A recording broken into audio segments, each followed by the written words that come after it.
The following day, the Christian Council held a meeting to discuss and finalize plans for the war. However, the meeting was certainly strange to all of the officials. First, Selene had walked into the court and was officially introduced to the public eye. She didn't feel the need to hide her appearance as she confidently strode into the room filled with court officials. The court was immediately enraptured by her unique appearance, shocked that the veiled, mysterious woman was far more beautiful than they had ever imagined. They were completely taken away by her colored eyes and silvery hair, mouths wide open as if she was not a human but a fairy. Her looks were the complete opposite of the standard Christian woman, yet she had easily captured everyone's attention. They were stunned by her unearthly beauty, almost convinced that they were in the presence of a goddess. The men were especially surprised to witness the emperor peering over at Lady Selene with a soft glance. They could understand why the emperor had rejected the most beautiful woman in Krasja as they quietly observed the spectacle before them. Emperor Akihiko smiled a smile filled with years of love and longing. His gaze softened in Selene's presence, and he appeared much more youthful. The court officials were stunned into silence. Selene tried her best to remain expressionless and ignore the obvious stares from the same men she had been planning for months. The eyes of the partners who she had guided and gained the respect of turned from admiration into amazement. They were blushing at the realization that she had stood close to them before. However, the emperor made a shocking announcement that destroyed any attempt of Selene's goal to enjoy a peaceful life. In terms of trading, agriculture, and improving the country's efficiency with such genius technology, Lady Selene and her family have brought wealth and prosperity to my reign that will last for many years. She is worshipped and admired by the people, a symbol of good fortune for this empire. She is surrounded by auspicious power, and she is also a symbol of strength to my people. Therefore, I appoint Lady Selene as an empress candidate. She has proved herself to be the only woman worthy of the title, and I will be courting her. Selene's jaw nearly dropped to the floor in shock, and she was sure that her gasp was the loudest in the entire courtroom. Unrest and the sound of suppressed coughs filled the air as nobles whispered amongst themselves. They had expected Selene to be the first concubine, and would never have imagined that the emperor would appoint a non-Christian woman as the sole empress. Even Selene was aware of the complications that would occur in the future, and how dangerously proud certain nobles could be of their bloodline. There was a mix between dismay and curiosity, for the situation was slightly more favorable for Selene, since the foreign lady possessed a familiar dragon like the emperor. Some believed that the match would further bring prosperity despite the lack of Christian blood in Selene. After dropping the sudden news, the emperor refocused the attention and continued to plan for the war, halting all side conversations. The council had no choice but to move on to the next topic. However, Selene was distracted during the entire meeting, barely retaining any information. She blinked multiple times until finally her eyes narrowed in anger, staring daggers into the emperor who deliberately avoided her gaze. Later, after filling in with all the details she missed from Sir Vigo's, she was granted a private audience in his quarters. "Your Majesty, Why did you publicize such an absurd statement that I did not agree to? Selene marched in, disregarding the formal greetings. So that the court officials will stop pressuring me nor complain about the lack of women in the palace. Plus, I am courting you, so I was just announcing my sincerity. The emperor replied nonchalantly with a victorious smile smeared on his lips. I have no such plans to accept your majesty's feelings, Selene responded, gritting her teeth. Then you should have continued to hide your appearance. Didn't you know you would receive multiple marriage proposals once you revealed your pretty face? I am only helping you. The emperor shrugged. I would have just rejected them. She grit her teeth. He only smirked, continuing to read through the scrolls in his hands as Selene fumed. Your Majesty, Call me Aki. He didn't look up as he continued to read the scrolls. However, Selene was confused by the sudden command. I respectfully refuse, Your Majesty. Selene's commanding tone made the Emperor finally look up, and she was stumped by his sorrowful eyes. I want to make this clear. Even if you do someday win me over, I will never be Empress. I never wanted to be involved in politics and court life. Especially as a woman, the responsibilities and flower image I would have to maintain already makes me feel as if I'm suffocating. I have other work and hobbies, yet none of my specialties include social skills. Therefore, I am not suited to be an empress. Selene was aware of the emperor's charm and beauty. She knew she would grow accustomed to Akihiko courting her and eventually view him as a man. Even now she was constantly confused, and it deeply scared her. She wanted to put an end to this courtship immediately, and didn't want to live her life worrying about trivial, materialistic matters when she could help the country prosper in her own way. She was a practical woman who knew her own strengths and weaknesses. She knew the seat of the Empress didn't belong to her anyways. Skills can always be developed and improved over time. You yourself taught me this lesson. The Emperor responded, his eyes firmly resting on hers and observing every emotion flickering across her face. I don't want you to be an empress just to take care of palace affairs. I am also just a man who wants a beautiful woman as his own. Life doesn't need to be so complicated like the way you just described it. That is, if I do love you, she countered. If you stopped loving me, then I'll just have you love me again. Stopped, but I don't recall saying that I loved you. You did. I didn't. You wouldn't remember the past like I do. Selene felt annoyed at such an absurd remark. She narrowed her eyes at the seemingly pitiful man who had tried to kill her many months ago because he didn't recognize her. You are quite different now. You have gained many skills. I wonder how you gained such knowledge. Selene felt as if Akihiko was rambling on, and she couldn't keep up with the meaning behind his words. But the Emperor only continued. But for now, I am the most competent and beautiful man you will meet. Surely you will love me again. She laughed. But Your Majesty, there is no other woman like me either. Therefore, the pursuit may not be easy. The Emperor's eyes flashed, but they were interrupted by Sir Vigo's cough.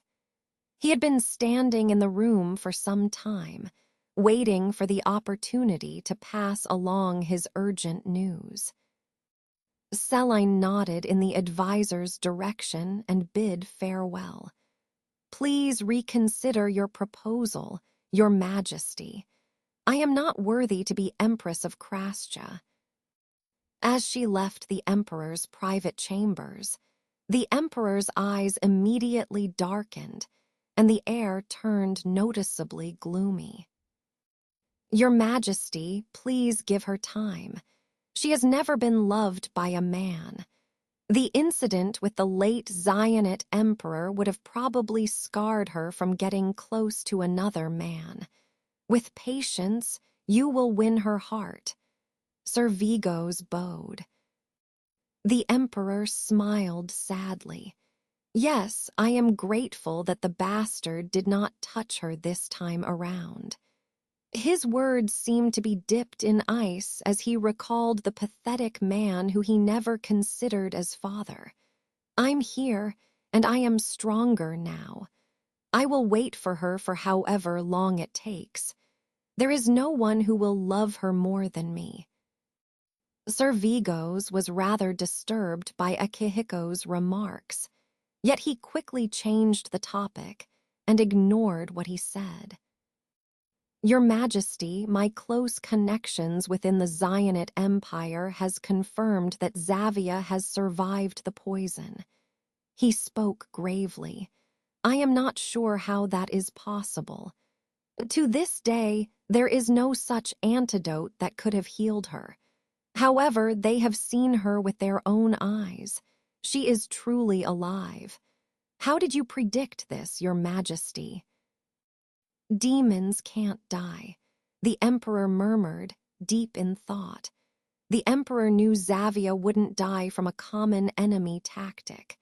However, she had passed away for a moment, for the Emperor remembered that only her or Celine's death could unravel his curse. Yet he also knew that Xavia wasn't human, and that it was possible for her to survive. "I want to keep this a secret for now. The Zionite Empress shouldn't be underestimated, and I need you to investigate how to seal a soul." Sir Vigos widened his eyes as the Emperor spoke words that had been forbidden since the first Emperor's reign. A celebration was held in place for the success of Xavia's assassination attempt and Emperor Akihiko's speedy recovery. As the Emperor remained seated at the highest altar, he overlooked the festivities of noble men and women chatting away within their seats as traditional performances were held throughout the night. Celine, who also sat amongst the nobles, was particularly entranced by her surroundings, which was far different from the Zionite Empire. The traditional music reminded her of her past home, and the bowed string instruments created a peaceful yet formal atmosphere. She mingled with the nobles who were deeply interested in her, and the nobles remained relatively modest compared to the Zionites even when they were drunk. She was swarmed with questions from noble ladies, while men openly stared at her beauty. They didn't dare approach Lady Celine, for they feared the Emperor's wrath. Celine had also decorated herself with colorful fabrics and jade accessories gifted by the Emperor.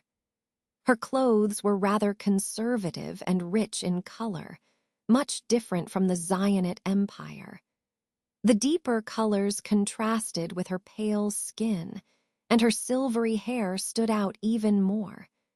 She felt rather regal and more comfortable with this familiar style of traditional clothes, and happily enjoyed many fruitful conversations. Meanwhile, the Emperor scrutinized this scene before him. All he saw were snakes who intricately hid the poison on their tongues with sweet and angelic voices probing for potential mishaps or weaknesses. He was irritated by the bastards who drooled and shamelessly stole glances with his woman. Many performers attempted to gain his attention, yet their seductive eyes were immediately rejected as he could only look at one woman. Suddenly, he remembered Celine's words, the only obvious hint that indicated her remembrance of her past life. The atmosphere suddenly became cold, and the subjects shifted uncomfortably in their seats. Even Celine frowned when she felt the burning stare of the Emperor penetrating her skin. She had been happily chatting with the noble ladies and was overjoyed as she realized how popular Akihiko had become in this country. Seeing his popularity amongst women was heartwarming for her, since he was finally receiving his well-deserved recognition. Celine always believed that Akihiko's beauty shouldn't go unnoticed, and hoped that he would eventually forget the past where he was scorned for his looks. After all, above all things, Celine wished for Akihiko's happy ending. She could imagine reading about his accomplishments and wisdom in the history textbooks. She smiled proudly to herself, without realizing the empty space her eyes had drifted off to was the table filled with young, noble men. She didn't realize that the Emperor was watching her every move, or that the Emperor had suddenly recalled the moment she had revealed a story from her past life. Celine decided to slip away from the celebration because she felt a slight stir in her heart as she came to a disturbing realization.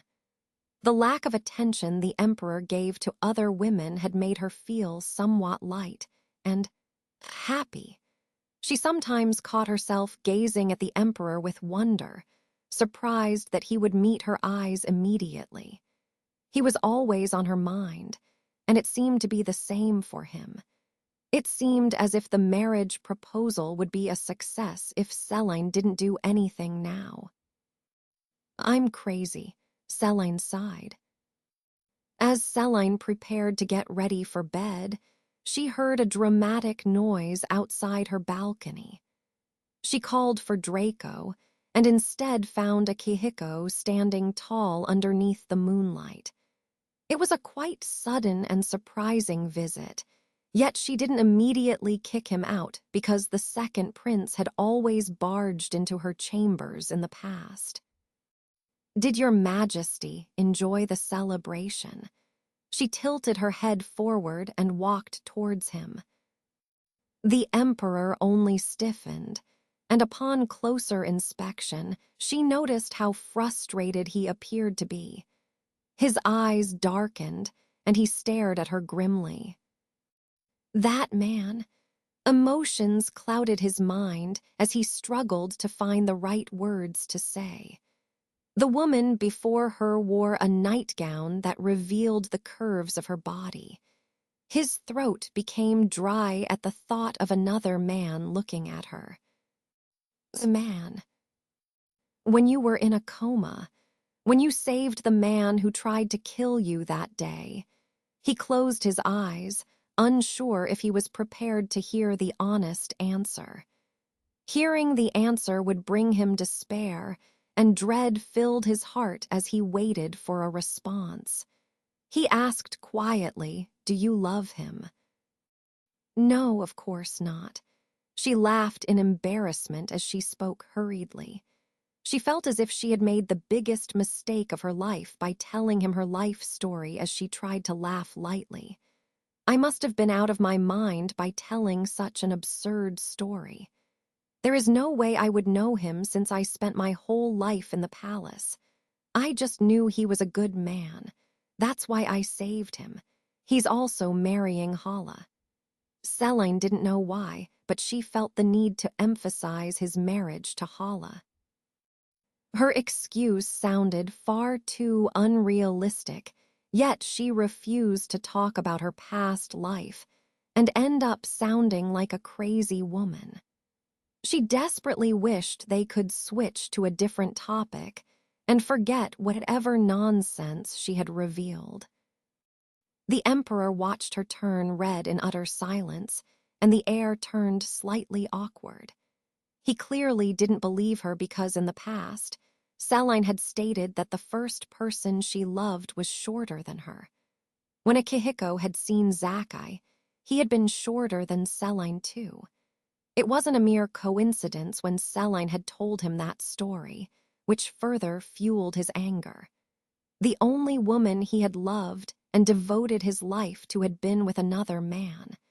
This meant that he would never be her first in this life. He could barely contain his anger as he took a step closer. You must have had many men before. He recalled the one teacher she had spent the day with. His eyes turned murderous as he realized Selene had been looking for a lover. I'm not sure what you are trying to say. His cold voice shook Selene as she raised her eyebrow. Suddenly, he pushed her against the wall next to the balcony. He moved even closer until she could clearly see the madness in his eyes. He leaned in as if he would steal a kiss, yet his lips never touched Selene. She was momentarily stumped, staring at him with amazement. However, Selene was the first to recover and aggressively kicked him while Draco forcefully pulled him away. Og, Selene nearly fell to the floor, shocked by his change in attitude and forcefulness. What's wrong with you? How dare you confess to me and proceed to treat me like that? Is that how you prove your love? However, the insults died at her lips, for the Emperor looked at her with despondency.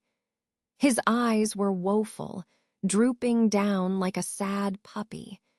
He looked so pitiful to Selene that she was once again driven speechless by his words. Feeling even more frustrated, Selene stomped the floor at his audacity. Just leave. I don't want to see you right now. He felt guilty, not wanting to ever come across as aggressive, yet he had been burning with jealousy. Before, he had never worried about other men, so he never experienced such horrid emotions. He sat alone for a long time in defeat, calling out to Selene softly. My wish had come true, but I lost your love this time. I really lost you completely, and you don't even love me. Will you ever love me in this life? After the initial shock of her beauty had passed, the people discovered that Selene was previously stripped of her noble status. The men didn't mind this fact because she was still possessed noble blood and had made significant changes within their country. Yet the women discriminated against her when she was alone. They had noticed that the Emperor and Selene had recently been estranged. He no longer called out for her publicly, and there was an unknown tension lingering in the air when they appeared together. Selene was merely surprised that Draco didn't seem to scare these hate-stricken women when even men stayed away from her. One day, the women blatantly harassed her as she was outside of the main palace. She had been assaulting Selene for a while, yet it wasn't as traumatic as Xavia's snaky ways. How dare you seduce the Emperor with your dirty blood? The jealous woman was a close friend of Yua, the most beautiful woman of Krasja. You can never be more than a servant here, so you better know your place. Don't even think about the Empress seat. However, the harassment was cut short as Akihiko's personal guard suddenly appeared and took the woman by the throat and cut her tongue. Yua and multiple other women turned pale and fainted at the sight of blood as Selene's eyes only widened. However, they had slandered Krasja's Empress candidate, which was punishable by death. Selene frowned and looked away from the scene, unable to stop the Emperor's murderous tendencies. She couldn't refute him, yet she felt extreme pity for the woman who would never be able to speak anymore. It was a fitting punishment and more merciful than death, yet Selene felt disgusted. It didn't make her feel better that unnecessary blood was shed. The sight of blood almost made her feel nauseous, so she only walked away from the scene as the entire courtyard heard the agonizing screams of the woman. After this incident, no one dared to lift a finger against Selene. However, much to the emperor's disappointment, Selene kept her distance in public. She knew she didn't belong in court. It was too much for her, and she even returned home during her free time. The palace was turned upside down as the war came closer. The country was preparing for war, and Selene was in a frenzy as she oversaw the preparations and hurriedly created more herbs and medicinal treatments with the healers. She had personally asked the blacksmith to create an armor for Red and Draco to withstand an onset of arrows, which took up all of her free time. She was emotionally drained and anxious, for she had never been to a battlefield before. She worried over the soldiers' safety, for Selene had become closer with each of the men and women involved. Most of the drafted soldiers were young and filled with endless energy, which made Selene adamant about ensuring their survival and safe return home. Due to the busy schedule, her relationship with the emperor was forced to be mended for the time being. She worked closely with the emperor, who taught her how to defend herself and wield a sword. Selene felt nostalgic, and the awkward tension briefly went down. At the same time, the feelings and attractions Selene feared would grow unfortunately grew. She couldn't help but feel attracted to a man who had become a confident and wise leader. He offered her comfort and familiarity as she grew increasingly anxious over the war. He calmed her nerves and fears whenever she felt overwhelmed. Selene could only appreciate his warm presence that was like a pillar. A couple of nights before their departure, the soldiers drank with the emperor to loosen the stress and burdens of battle preparations. Both men and women mingled flirtatiously, and the adrenaline coursed through everyone's veins. The people wanted to spend their last moments happy and escape reality, for no one knew what misfortunes the war would bring. Selene felt the same way, and she drank many cups of liquor, becoming tipsy and giggly before she knew it. The drunk people flocked around her, praising her for the technological and medicinal advancements. Because of Selene and the emperor, we will surely win the war. Lady Selene is so beautiful and also a genius. The compliments made Selene smile warmly. As she spoke to the men, her eyes drifted towards Akihiko very frequently. Perhaps the alcohol was the culprit for the tug in her heart. However, her mind was filled with the emperor that night, and she didn't feel the need to push down such odd emotions anymore. He eventually caught her stares and smirked. However, Selene was feeling bold and walked over to the emperor. Now that she was drunk, Selene could finally be honest to herself. He had slowly permeated into her heart, and the love for the emperor had transformed into something deeper. The thought was overwhelming, yet drunk, Selene couldn't think logically anymore. She couldn't deny that she saw Akihiko in a different light. "Riki," she called out softly. The officials surrounding the emperor coughed in embarrassment after hearing their stoic leader call out to another man seductively. The emperor was not drunk, and he only laughed at Selene's adorable form. Her cheeks were stained red by the alcohol, and she looked lovely when smiling so radiantly. "Yes, Celine." He extended his arm out and gently helped the woman to her seat. "We really came this far, Aki." Celine accepted his help and sat like a child guided by its mother. She stumbled and nearly lost her balance, yet the Emperor held her back firmly. "I'm very proud of you. You really grew up so well." She unconsciously scooted closer, leaning in to breathe his fresh scent. She closed her eyes as she felt the floor spinning, making her dizzy. "I'm so afraid of what will happen. I never thought I would ever go to war. I'm scared that some of us won't make it back." She smiled sadly, looking around her surroundings, watching everyone laugh joyfully and not paying any attention to them. Were they all secretly sad and terrified like she was? Were they all pretending to be strong? "I will protect you and my people. All you need to do is take care of yourself." He answered simply, as if such heavy thoughts did not weigh down his mind. She rested her chin on the palm of her hand and admired the Emperor. He sat in the most luxurious robe, wearing a divine color as deep as red scales. His silky black hair was braided, revealing his cold, narrow eyes. Next to the Emperor, Celine felt underdressed in her simple beige-colored gown.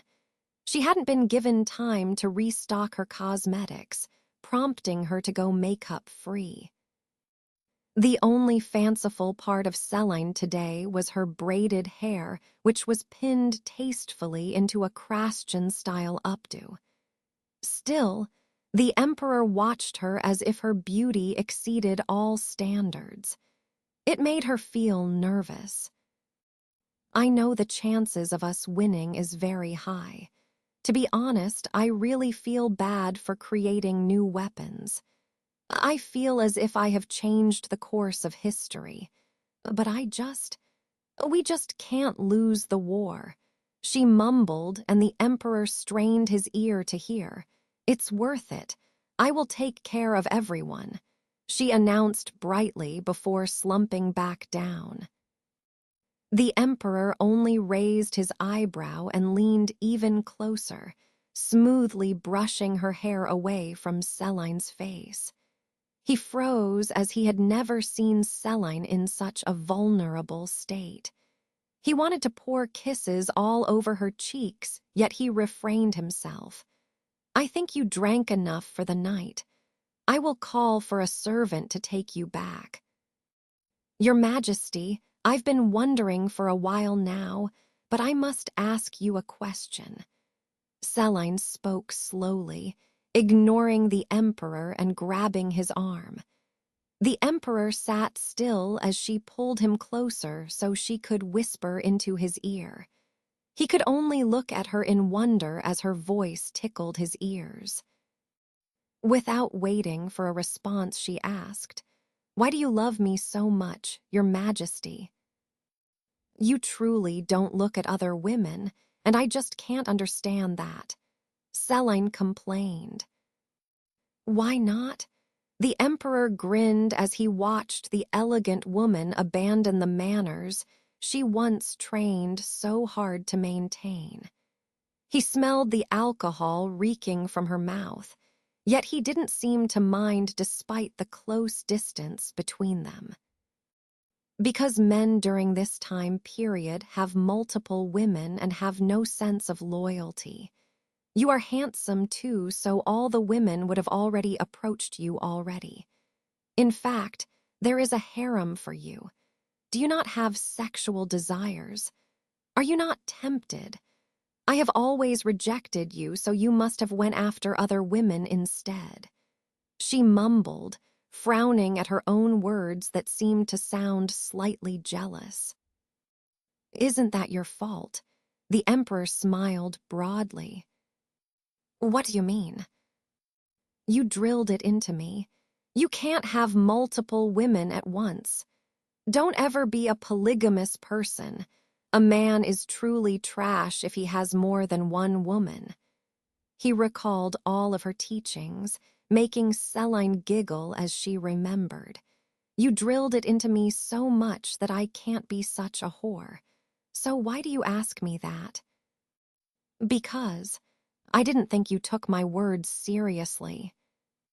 What if I said I love you so much that I never considered looking at another woman?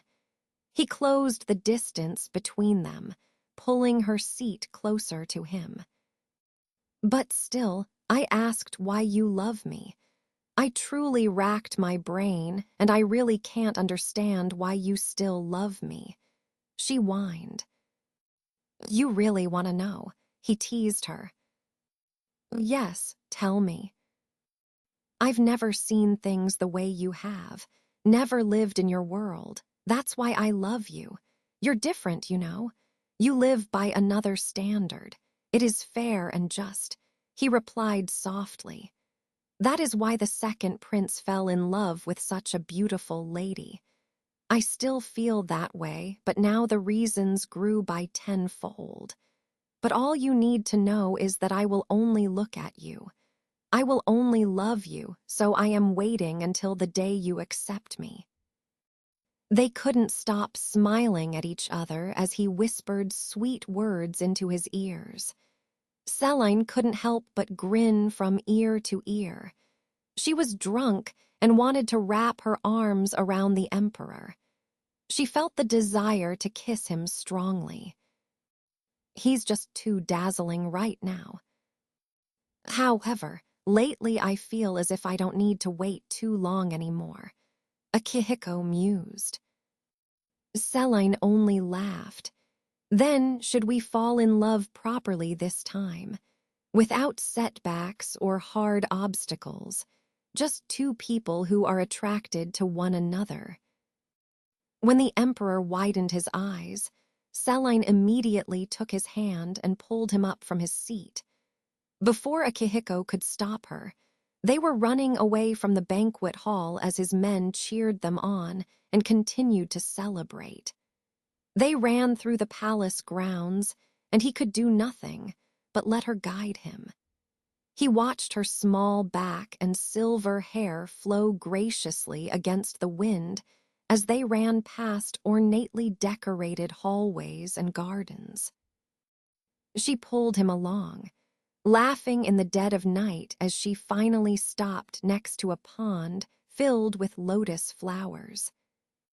There she stood abruptly and turned around.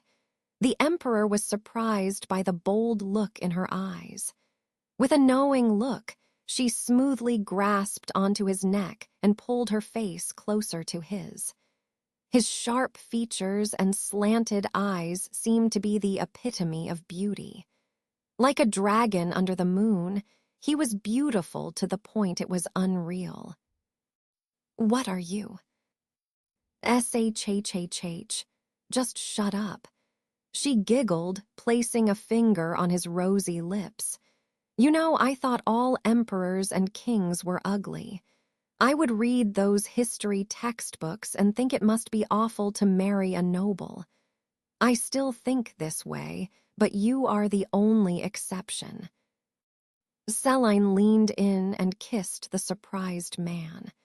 Because Akihiko never believed Celine would love him in this life, because it had been far too long since he had felt her lips against his, and because her kiss tasted sweeter than honey, Akihiko didn't stop the drunk woman. He grabbed her cheeks and deepened their kiss, pulling her closer to his heated body. It was electrifying, and the couple was overwhelmed with desire. She smiled, knowing that she had sobered up during their run. In fact, Celine had run for a long time so that she could have the chance to think more clearly before making this decision. She could feel every part of his presence, and her senses seemed to be more clearer than ever. Celine had tried so hard to keep her walls up and harden her heart. However, it seemed as if life was too fleeting. She wanted to embrace this man, even though he was the emperor.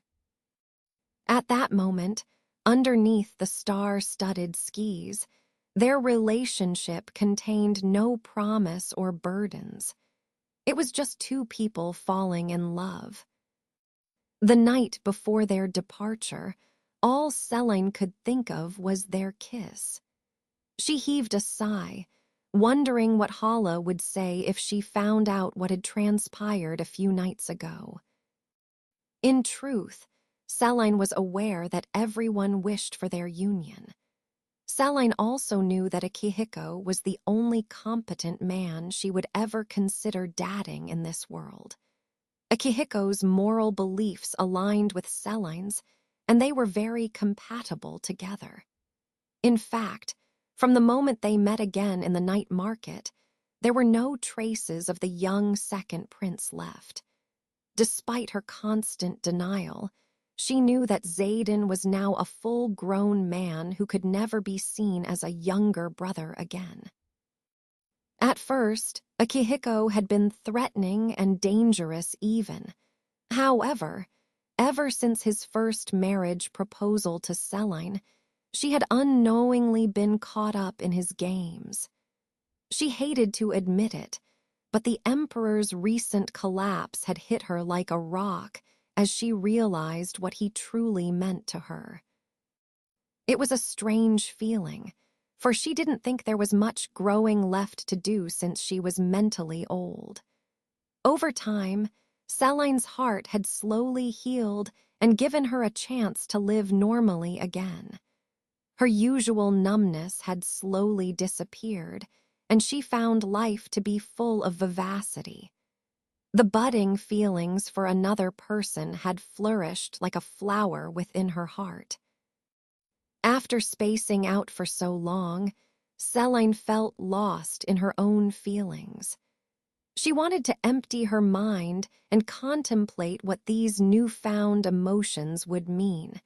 So she called for Draco and spent the rest of the afternoon at the top of her palace wing. The air in Krasja was much more humid and wet compared to the Zionate Empire. The scenery was filled with trees and forests, a much more serene view to calm herself. The road ahead of her was filled with uncertainties, yet she was entertaining such romantic ideas. Unfortunately, her time alone was cut short by the Emperor himself. Selene nearly lost her balance, but she was immediately embraced by Akihiko, who steadied her with one hand. She cursed herself for her moment of clumsiness and felt awkward, quickly trying to composing herself. "How are you here, Your Majesty?" she asked, not pulling herself away from his grasp nor shying away from his touch. She masked her embarrassed expression, although the faint blush on her cheeks were clearly visible. This further excited the Emperor, who smiled sheepishly. The moonlight was shedding celestial light onto their figures, a scene that she was all too familiar with. "You had been avoiding me for many days.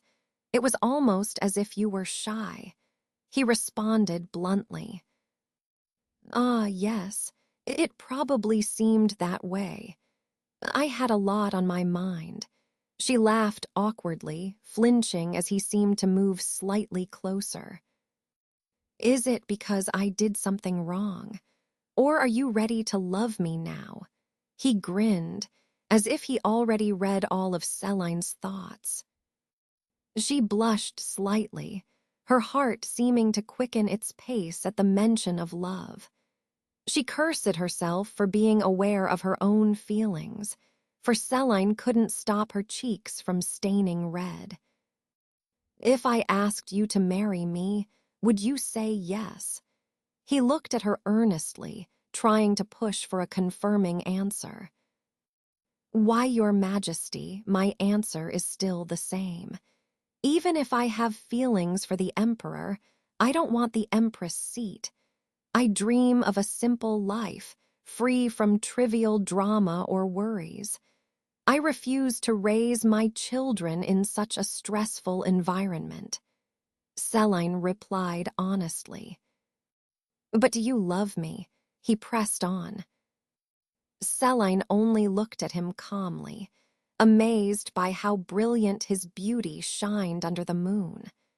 I just began to return your feelings.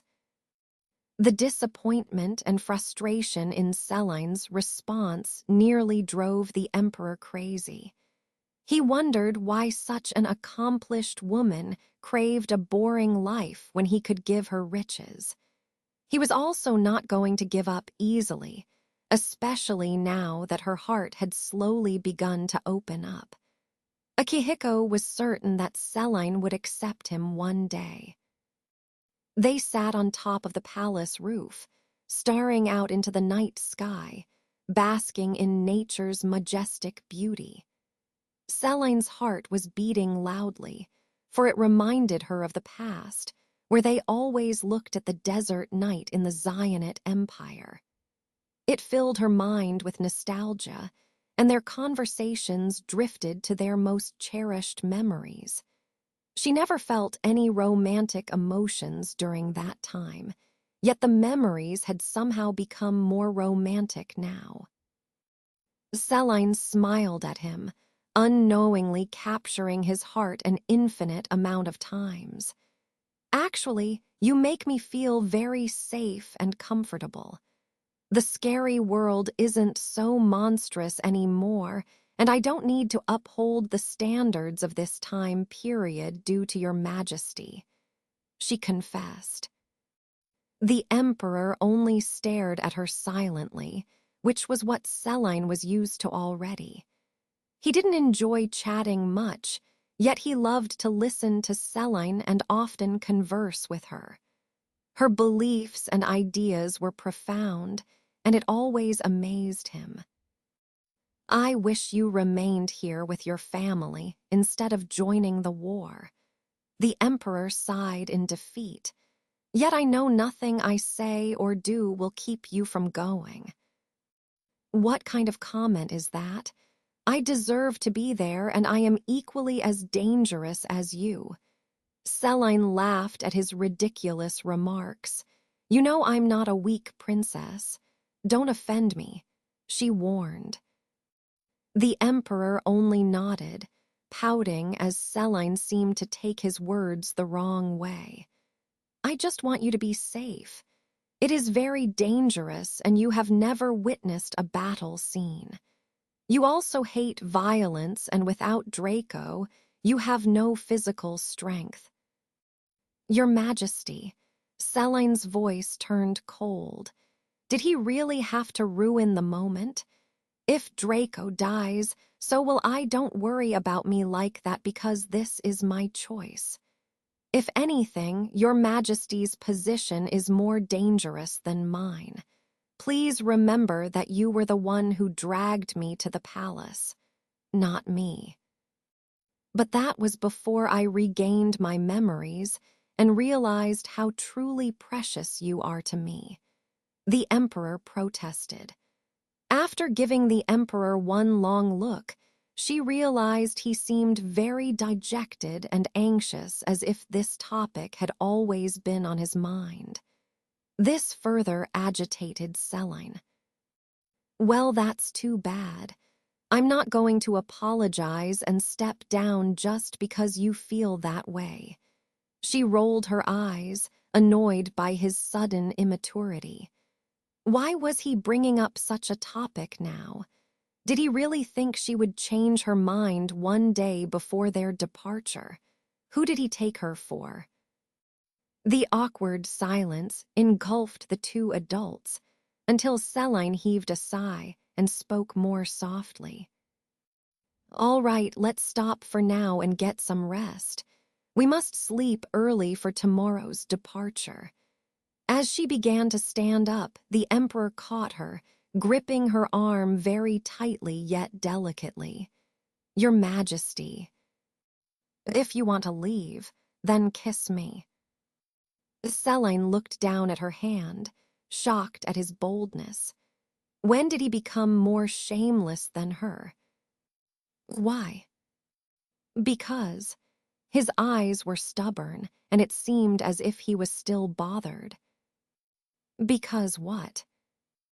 Because I want it. I miss your soft lips. Now kiss me.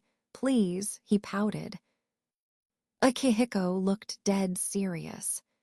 Selene could only laugh in shock at his audacity. She frowned, knowing exactly what the Emperor was doing. She wanted to refuse, yet the Emperor seemed too cute just now. The brutal rejection she had sent his way along with their small argument a moment ago seemed to be forgotten as she sighed heavily and finally leaned in to kiss him on the cheek. The act alone made her heart flutter in excitement. The kiss was also weird for her. She felt like a criminal for kissing a person she had regarded as a little brother for a good chunk of her life. However, she was reminded of the kiss next to the lotus pond and felt a rush of excitement. No wonder why I never had concubines. He spoke bluntly. His expression was rather calm and poised, but upon closer inspection, his eyes seemed to be set aflame with desire. However, he suppressed his emotions and swallowed his thirst, masking a more serious expression. You must promise me you will do whatever it takes to survive, Selene. You mustn't do anything reckless and always stay by my side. Of course. You must also promise me the same. The Emperor nodded and let Selene go. We must live for a long time. I want to see you grow old, he whispered softly. Selene flushed red, not knowing how to react. She felt like a child as she fled the scene immediately. Selene wasn't a shy person, nor would she usually blush. However, those words coming out of that kind of handsome face would make anyone turn into a tomato. She couldn't help but smile. Her steps felt light as if she was walking in the beautiful, secret garden of the Zionite Empire. The air around her was flowery and blurred with such a beautiful decor. Although the night sky was dark, she thought it was bright. It was like walking through the Milky Way. This was a dangerous feeling, yet she allowed herself to be happy. The night truly felt young. The emotions Selene had suppressed for so long had finally burst, and she didn't mind at all. On her way down, she didn't see the Emperor struggling to hide his boyish expression as the familiars silently mocked him. To Red and Draco, Akihiko greatly resembled a young boy receiving his first kiss and failing to act normal afterwards. The fateful day was far more gloomy than Selene had anticipated. The sky was cloudy when the soldiers set off to war, elevating the sadness within each families. Crowds filled with civilians were tearfully sending off their loved ones, while the nobles also wistfully stood in silence. Many families did not trust the new emperor, for the fire incident had taken a while to be resolved. The nobles were also skeptical and reluctant to go to war, yet his dragon seemed to soothe their worries. The people collectively agreed that the Christian Empire was flourishing, and they were sure that Emperor Akihiko would return safely. The Emperor proudly stood tall on his horse as Red was soaring through the sky and circling above the soldiers. Because of his mighty appearance, the Emperor and his men were shining in effulgence. The crowd waved and cheered them on, masking their cries with encouraging screams. Even Selene's family was there to catch a glimpse of Selene, who was riding a tall, silver horse, one of the numerous forms of Draco. She smiled cheerfully at the children, yet it was not enough to stop them from crying out for her. Sir Vigos also watched from the palace. He would be left alone to defend the city. The emperor stationed some of his men to protect the people, and Sir Vigos, along with his familiar, would be the strength to reassure the emperor that they would be kept safe. The troops had a long journey ahead. They were to travel for a week in order to reach the border of the Zionate Empire, where the battle would take place. The plan was relatively simple. The troops were divided by men who specialized in horsemanship, archery, or swordsmanship. The first group of soldiers were a mix between swords and archers, while the cavalry flanked to the back and the sides. More experienced soldiers remained in the back along with healers and young boys who were still training to be soldiers. This was a tradition for the militia during this time period, where young boys between the age of 13-16 who showcased the highest amount of potential were also brought to war. They did not participate in the battles, yet they assisted the healers and learned more about the art of war and medicine. The system was a tradition passed down for many generations, although Celine felt slightly worried for the teenagers who would witness the brutality of war. However, Celine couldn't say a word against this tradition that seemed to be rooted deep within their culture. The group was heavily armed with the sharpest steel swords and poisonous arrows as they marched onwards to meet their opponents. The war was expected to stretch out for many years, yet the first battle would determine where to station each envoy from Krasja's alliances. They marched onwards and took little breaks in between. The emperor wanted to reach the campsite early and wanted to minimize the amount of resources on the journey to the campsite. When Celine wasn't on horseback, she was flying on Draco's back, overlooking the soldiers and ensuring that the path ahead would be safe. She was also tired and extremely bored on horseback. Her bottom also ached since she wasn't used to riding for an extended period of time. However, this often led to Akihiko and Celine's bickering because he felt it was dangerous to do so. Unknowingly, they had become comfortable again, and the awkward tension had been replaced with jokes and sarcastic remarks.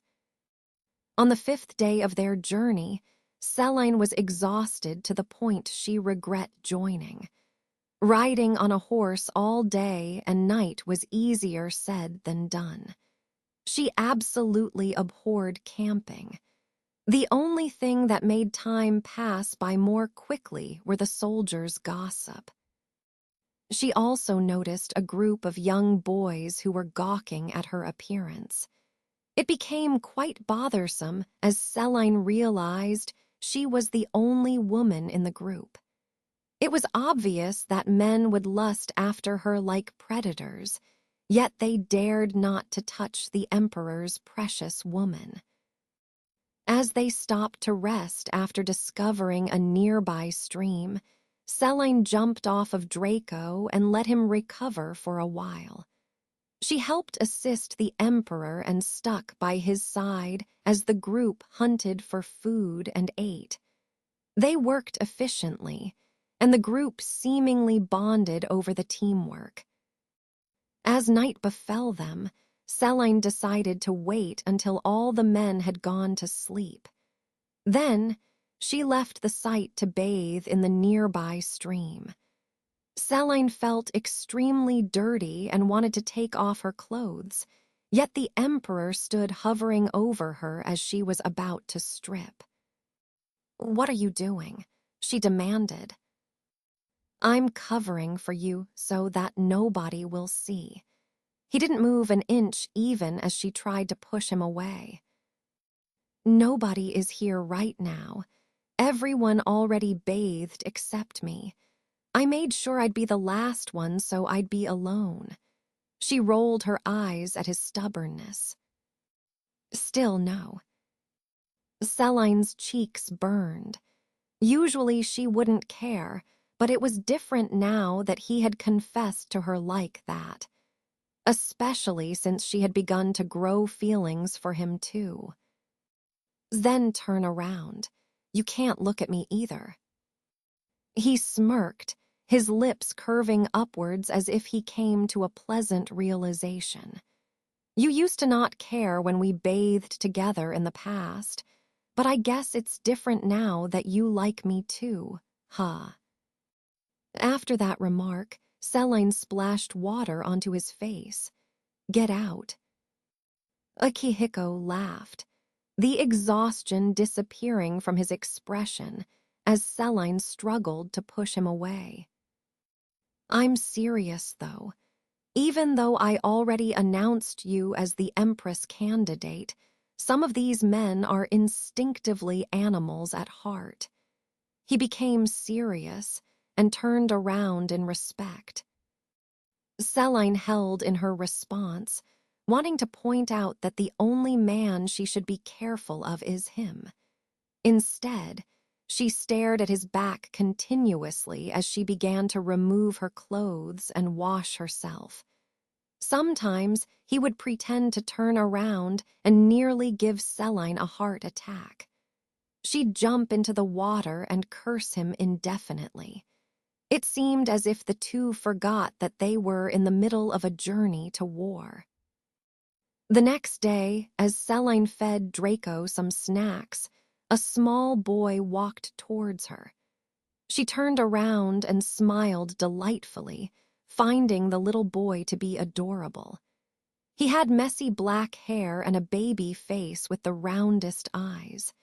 His cheeks were dyed red as he approached the prettiest woman he had ever seen. Both of his hands were behind his back, so Celine slightly narrowed her eyes. Hello, what's your name?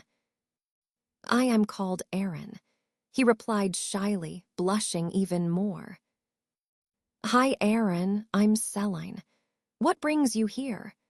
Celine smiled warmly. His high-pitched voice that barely seemed to be going through puberty made her laugh. She found him too young to be traveling with them, yet he had shown incredible strength during the apprentice assessment system. Suddenly, he extended his arm and revealed what he was hiding behind his back. It was a white flower in its full bloom. Surprised, Celine accepted the flower with widened eyes. My brothers and I were playing around, and the flower reminded us of you. So here, he immediately fled before Celine could respond and dashed away. Wait, Celine wanted to run after him, yet she couldn't stop the smile forming on her face. Then, Celine felt a strong presence looming behind her. She was annoyed to find Akihiko again, watching Aaron run away with a blank expression. He only smirked, handing her a bouquet of white flowers without even watching her expression. How am I supposed to hold onto these flowers? Celine wondered. On the day of their arrival, Celine was wondering how a battle would take place in such luscious, green fields. Endless hills stretched out despite the desert residing on the opposite side. It was a strange sight, one that Celine had never experienced in her other life. She helped set up tents and station the horses. Afterwards, she gathered resources from the lake with the help of Draco, Aaron, and his brothers. There was much to be done, and the Emperor needed all the help he could get. After setting up a private camp, they were set to battle in these green hills bordering Krasja and the Zionate Empire. Celine was filled with anxiety and kept herself busy in order to stop the impending feeling of doom. Therefore, the days passed by rather quickly. She felt the tension build up in her stomach as she waited for the Zionite army. Selene had also gotten closer to this little boy, and her anxious mood lightened up significantly. She taught him how to braid hair and even played with Draco while the soldiers were in official meetings. She rarely caught glimpse of the Emperor, and she also went through many defensive attacks to prepare. There were many times where the Emperor sneaked into her tent and attempted to convince her to not join the war and stay back with the healers. However, everyone knew that Selene and Draco's combined power could easily defeat a small army.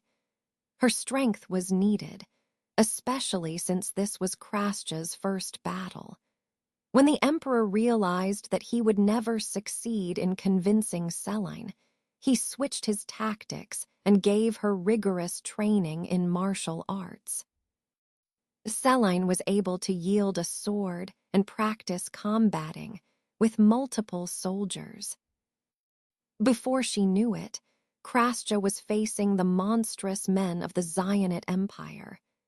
Each soldier was far bigger than an average Krastjan, symbolizing the huge presence of a dangerous lion. An average Zionite man was built far bigger than an average Krastjan, and if Selene didn't know any better, this would be an easy win for the Zionites.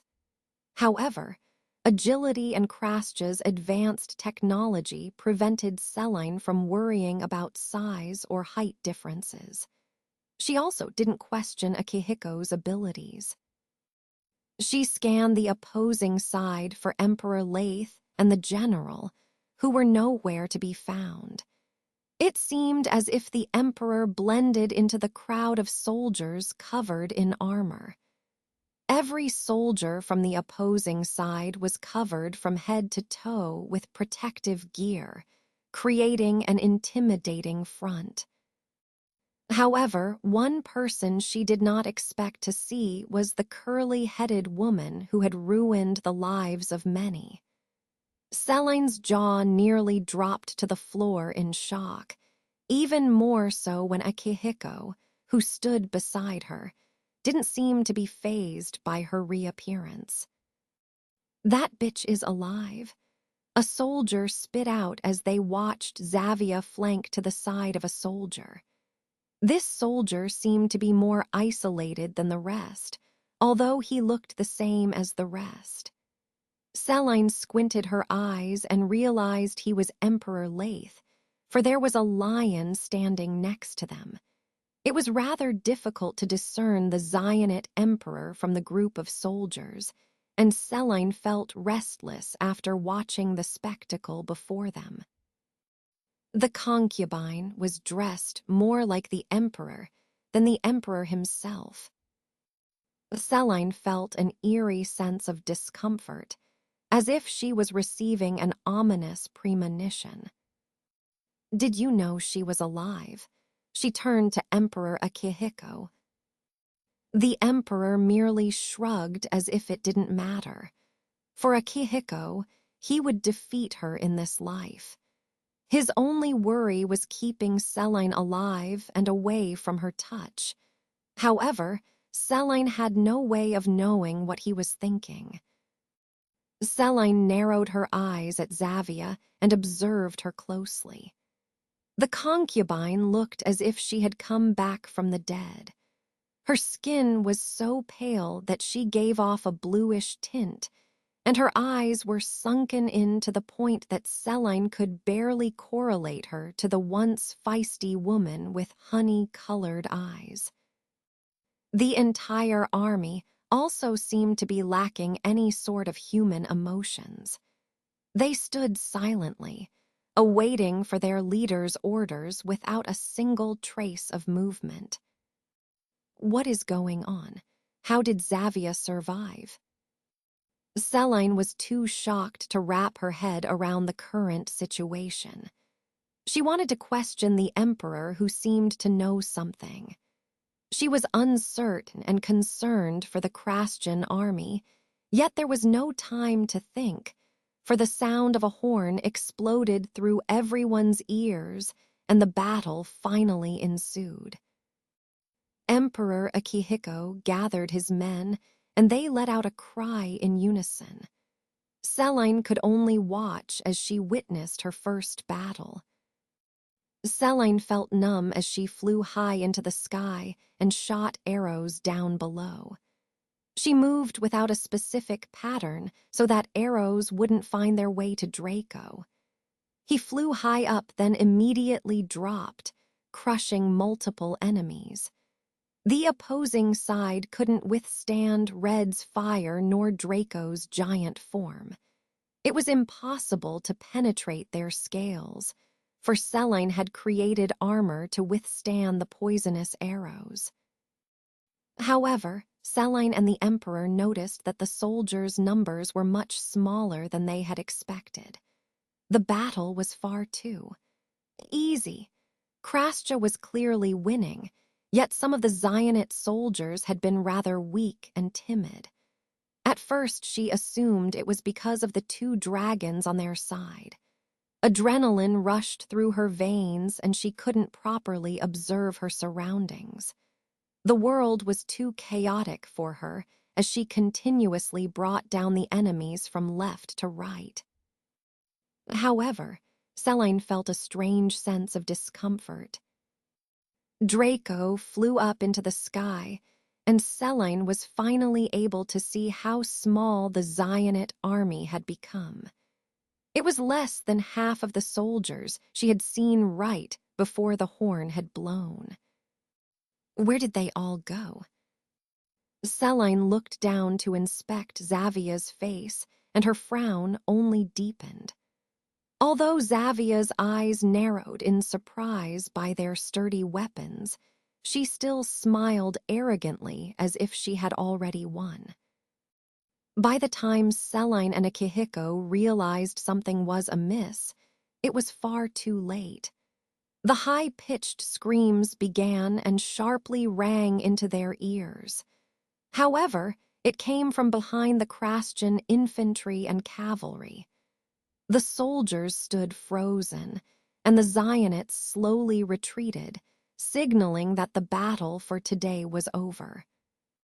Confused, Selene stood dazed as the opposing side withdrew abruptly.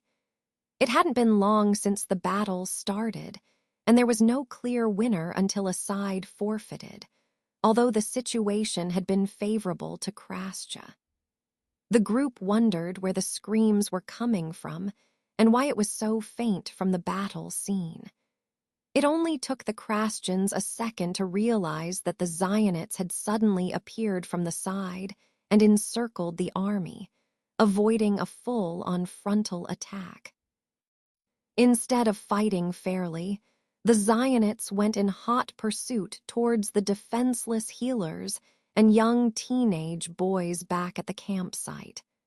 They were unprepared by the surprise tactic, and the Zionites showed no mercy towards the defenseless men.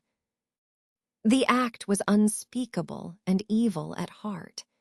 Each country's goal was to assess any course of action to prevent any unnecessary loss of innocent lives while finding a way to win. Kingdoms fought for their respective countries to prove their unrivaled strength and sometimes accepted peace treaties. Any sort of surprise attack was frowned upon and avoided at all costs because soldiers were meant to fight with equal strength to determine who truly was the strongest.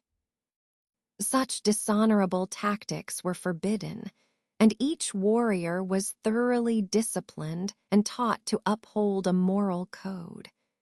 Healers and young boys who wouldn't participate in the battle scene were to be left untouched, for it was extremely shameful and dishonorable. No one wanted to kill healers and children anyways. The Zionate Empire especially prided themselves with the code of chivalry. Therefore, no one could have guessed that the Zionists would kill every single one of the defenseless boys and healers, then immediately retreat like cowards to their dens. It was a deliberate move to weaken the army and crush the fighting spirits of the men. Time seemed to slow down as Celine and Akihiko flew as fast as they could back to the campsite. They were the first to reach the messy scene, and they first scanned the site to look for survivors. However, the scene was gory and inhumane. The green grass was stained with blood, and the stench of death filled their noses. Celine slumped to the floor as Akihiko cursed the gods and furiously carried out orders. Some soldiers yelled in pain, while others fell to the ground, nauseous and throwing up on the side. The disfigured children were images that could even make the strongest man churn with disgust. Celine swallowed a painful sob at the scene, unable to tear her eyes from the children and healers they had failed to protect. Damn, they were just children, a man whimpered with a cracked voice. What kind of devils are we fighting? Another man spit out. Many older brothers who returned from the battlefield began to fill the air with their sorrowful cries as they looked for their slain kin. The men silently watched as the young adults searched and cradled their fallen brothers, while others scoured for any survivors. Akihiko's men struggled to calm their grief-stricken soldiers, who were screaming hysterically for revenge. A young man named Eli had brought all of his 3 little brothers to the war, and had triumphantly returned to find each of them slain by the throat. The thought of imagining his brothers' terrified screams as they realized no one would come to save them drove him mad. The young man had taken his sword and attempted to rush out in revenge, although he was immediately brought down by his fellow comrades. "Let go of me," he cried, struggling uselessly against the men. His shoulders were shaking and his hands could barely hold up the steel sword. "I will kill them. I will kill them all." "Eli, get a hold of yourself." The man held down the man who shook hysterically and heaved an ugly cry filled with agony. "I promised my family I'd protect them. I'd rather die than go home without them," he continued to cry, ringing into the men's ears. Celine cried silently and slowly trudged towards a small boy who had barely reached half her height. Having just turned 13, he was the youngest in the entire group, and his name was Aaron. His black, shaggy hair had been braided by Celine before she had left. His eyes were filled with light, yet his body was now cold and bloody from a chest wound. He was also Eli's youngest brother, who had been a gentle and kind child during the week-long journey to the campsite. She recalled the white flower Aaron had gifted her before returning to his other brothers and getting scolded by Eli. She remembered Aaron's bright smile as he had attempted to braid her hair in return. She stared at the boy so intently that Celine started to feel crazy as she noticed a small movement. Miraculously, his tiny fingers twitched ever so slightly, and it was enough for Celine to rush to his side and check his vital organs. Once she could feel a faint pulse on her fingertip, Celine's heart dropped to the floor. She wasn't sure how to treat Aaron, for she had never performed surgery in her entire life. If his stab wound was deep, then his chance of survival would slim. Her mind had become a blank slate at this realization. However, Celine forced herself to act quickly, although those few seconds of hesitance seemed to be 10 minutes long for her. "Do whatever you can," Celine yelled at herself and mentally pushed forward. "Hurry, give me supplies. There might be a survivor," Celine screeched desperately. She slowly lifted the boy gently, careful not to injure Aaron. As she turned his body around, she pressed against the wound gushing with blood. Aaron's eyes fluttered open as if he had been awakened, and tears spilled out of his innocent eyes. "I want to see Mommy." His high-pitched voice whined. His voice could be heard by everyone on the campsite. There was a storm in the Emperor's eyes as he watched the boy struggle to speak and wheeze in pain every few seconds. The entire group of soldiers surrounded the two, and Eli nearly crawled to his little brother. "It's okay. You'll see Mommy soon, so keep your eyes open and fight for me." Eli choked out, trying to give him a cheerful smile as Celine attempted to suppress the injury. "Did we win?" Aaron looked at his brother tearfully, his sad smile breaking the hearts of every soldier. Eli lightly squeezed Aaron's nearly lifeless hands and cried, "Yeah, we won, so don't leave. Keep your eyes opened," he replied hoarsely. "I want TT to go home now. I want to leave with my brothers." He blinked a few more times, the blood spilling through Celine's hands. It hurts." "I'll take you home. So stay awake, Aaron. Don't close your eyes. I'll give you whatever you want, so don't leave." Eli begged quietly, crying as he thought of his other brothers. Celine rushed frantically to position him appropriately and applied direct pressure with the gauze Akihiko had brought over. Aaron shifted his gaze towards Celine, who had always been like an angel to him. He felt as if everything would be all right since Celine was there. He smiled contently, running out of the energy to speak again. Eli began to make inaudible noises as he held his brother's hand. Aaron wrapped his tiny hand around Eli's finger, and the entire campsite anxiously watched the scene with hope. Thankfully, Celine had found him very quickly, or else he would have passed away from the poison or developed an infection. She spent many hours stitching his wound as the healers had taught her, keeping it clean and dry throughout the night. She took care of him dearly, desperately clinging on to the only remaining survivor of the massacre. She wasn't sure what she would do if Aaron didn't survive the night. Eli stood by her side and fetched any of the supplies she needed, helping her clean his wound every few hours. Meanwhile, the Emperor organized a grave and buried the dead, marking the inhumane massacre as a day that would never be forgotten.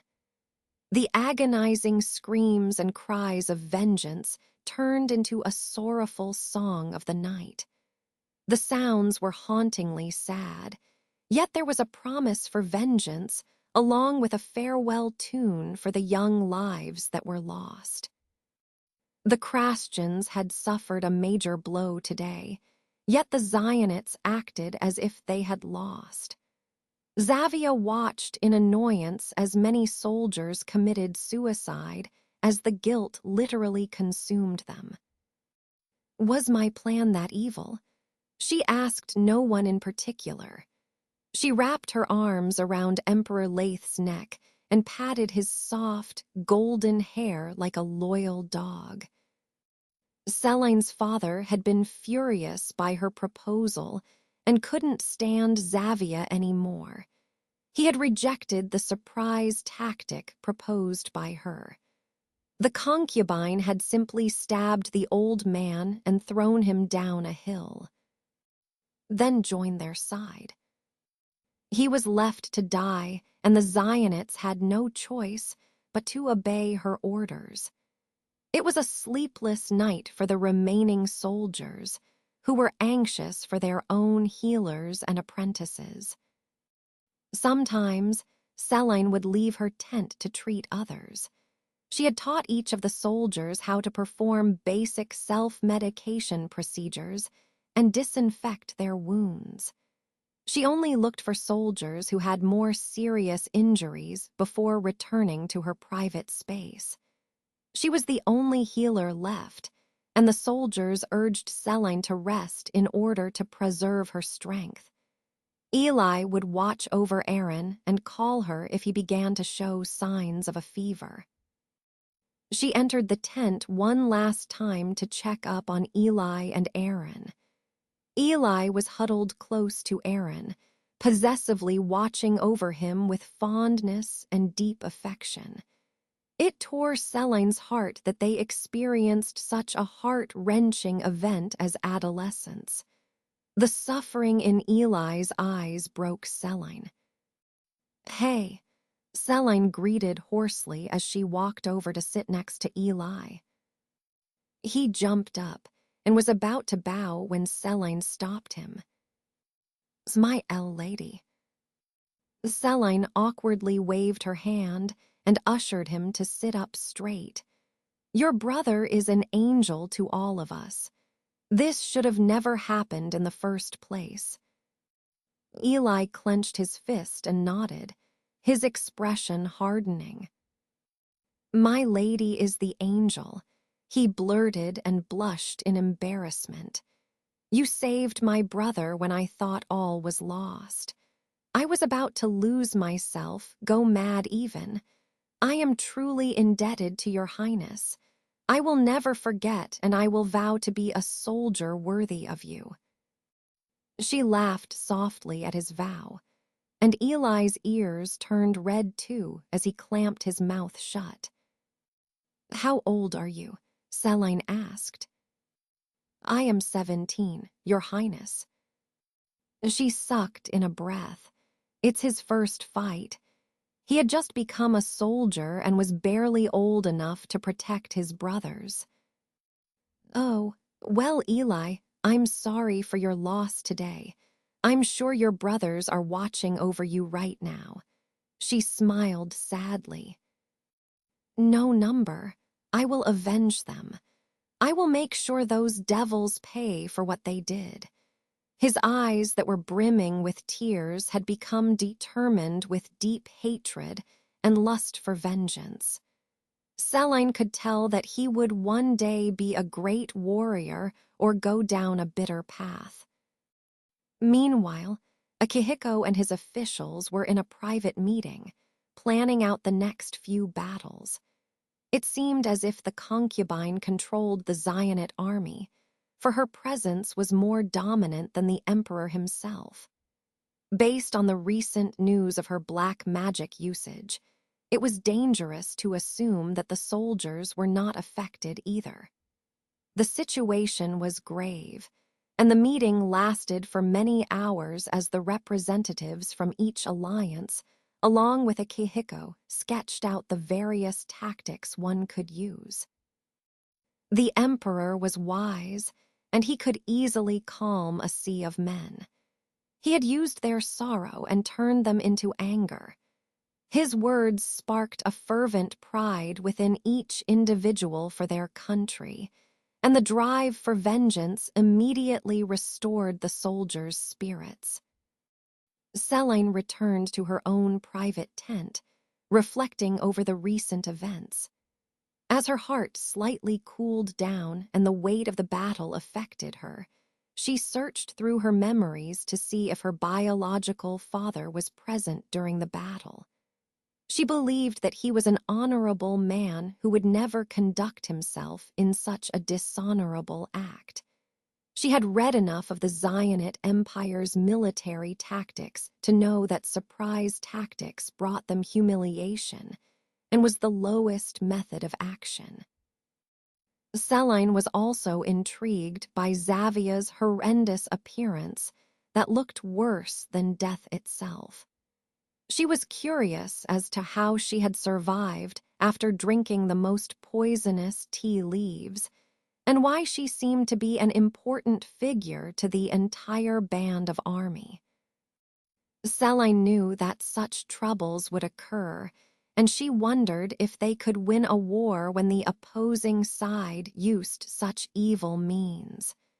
Would they also need to dirty their hands? Would the code of chivalry not pertain to this war?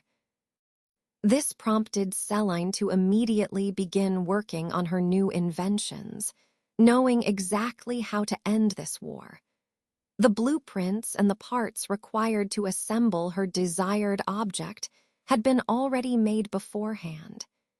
Each piece was forged by a different man, so that no one would know how this particular weapon would be made. Therefore, Selene was deeply absorbed in putting together the parts alone. Her work was interrupted by a figure walking in at the dead of night. Selene jumped up and found Akihiko staring at her from the entrance. They hadn't truly talked to each other since the first battle and had been busy with their own tasks. She saw how exhausted and tired he looked as the war had taken a heavy toll on him. Although most would take in his current appearance as regal and intimidating, Selene only saw a man who was also traumatized by the heavy deaths of his people. For some reason, she felt comforted by his presence and that it would be fine to shed tears in front of him. She nearly ran into his arms and wrapped her arms around Akihiko. She took in his exhausted appearance and stiff shoulders that seemed to relax slightly upon their touch. Selene wasn't sure whether she was seeking comfort during a lonely time or genuinely wanting him. She couldn't deny the strong desire welling inside her, and the appreciation for such a familiar person grew immensely. They sought comfort from one another until they moved towards the bed together. They didn't speak for a long time, for they didn't want to talk about today's disaster. Instead, Selene felt as if it was time to reveal her biggest secret. This battle had reminded her that life was incredibly fleeting. She wanted to be honest and leave with no regrets. In fact, Selene lost all sense of cautiousness around Akihiko now. "Can I tell you a secret?" Selene asked. The Emperor nodded quietly, embracing Selene from the back as they lay on the bed together. She looked out at the entrance of the tent, avoiding eye contact with the Emperor. "Would you believe me if I said I remember my past life?" Selene asked carefully, fidgeting her fingers. Selene told him about her previous life, up to her death, and how she had entered this universe. He listened quietly, only stroking her hair from time to time and readjusting their positions. He nodded, naturally trusting and believing her words instead of raising his eyebrows in disbelief. In return, she was the one who was shocked to see his indifference. "Do you truly believe me?" she asked in disbelief. Her confession had been sudden and out of the blue. Even she could barely believe the words coming out of her mouth. Instead of teasing her, the Emperor nodded solemnly. "The story I want to tell you is more absurd, but it connects to your side of the story well." The Emperor laughed, although his expression was grim. "Your story," Selene pondered. "That story you read before passing away, it truly did happen. It was the story of our first life." He paused and sat up straight, prompting Selene to leave her comfortable position and sit next to him. "I don't know how the history of our first life ended up in a book at such an ambiguous way, but I'm sure it's not a mere coincidence." She straightened up and gave him a confused look. However, Akihiko's expression was completely placant, observing her reaction closely. "Are you serious?" Celine wanted to roll her eyes, yet he had accepted her without a doubt, so she decided to listen to Akihiko. He nodded, feeling slightly amazed that the day had finally come. The Emperor had been waiting for Celine to take the initiative and open up first. He didn't realize the day would be in the middle of war, but he was wide awake now. "Don't play with me. I'm telling you the truth." She frowned. "So am I." He slowly reached out, then hesitated, pulling away his hand again. "I already knew that you reincarnated. When I received all of my memories." Celine widened her eyes. "I don't think I ever told you, though." "You didn't. In fact, I'll tell you what originally happened to us in detail." The Emperor sighed. "In that timeline. Even then, I thought you were an angel. Out of your own curiosity, you came to me. You were always the light of my life, even though you weren't as knowledgeable or intelligent back then. You didn't cultivate Draco or know anything about politics or business. We were just two innocent children who suffered under the Emperor's reign. You cared for me so much that I often forgot how cruel the world was." His eyes gleamed with softness, recalling cherished memories unfamiliar to her. "You chose to love me and suffer, which is something I didn't realize until you left. That night when she cast a curse on me, when I realized what I had done and that it was too late." His eyes were downcast, filled with guilt and shame. Celine had never really seen the Emperor cry. She was shocked to see him so shaken. She pat his back and encouraged him on. "Tell me exactly what happened, Akihiko." "You're lying." This was the 20th time. Celine had repeated the same exact phrase. "Then that means..." She had assumed he was lying and that this couldn't possibly be the truth. However, it wasn't entirely impossible. He had retold the story that she had read in her past life, but in more detail. He repeated it multiple times without leaving behind a single event, and his eyes were mixed with emotions as if he was reliving the scene. Still in disbelief, she made him repeat the story many more times until Celine was finally convinced. "The family members I have here are actually my real family members. This is my original body, my face, my life. I was raped by that Emperor. I really helped you, and I suffered that horrendous death because of Xavia. You're also saying that the world quite literally became hell too." Celine spoke bluntly, as if these facts did not register in her mind. She thought about this alternative ending and nearly fell nauseous because Celine had lived through a similar timeline. I feel like my life is a lie."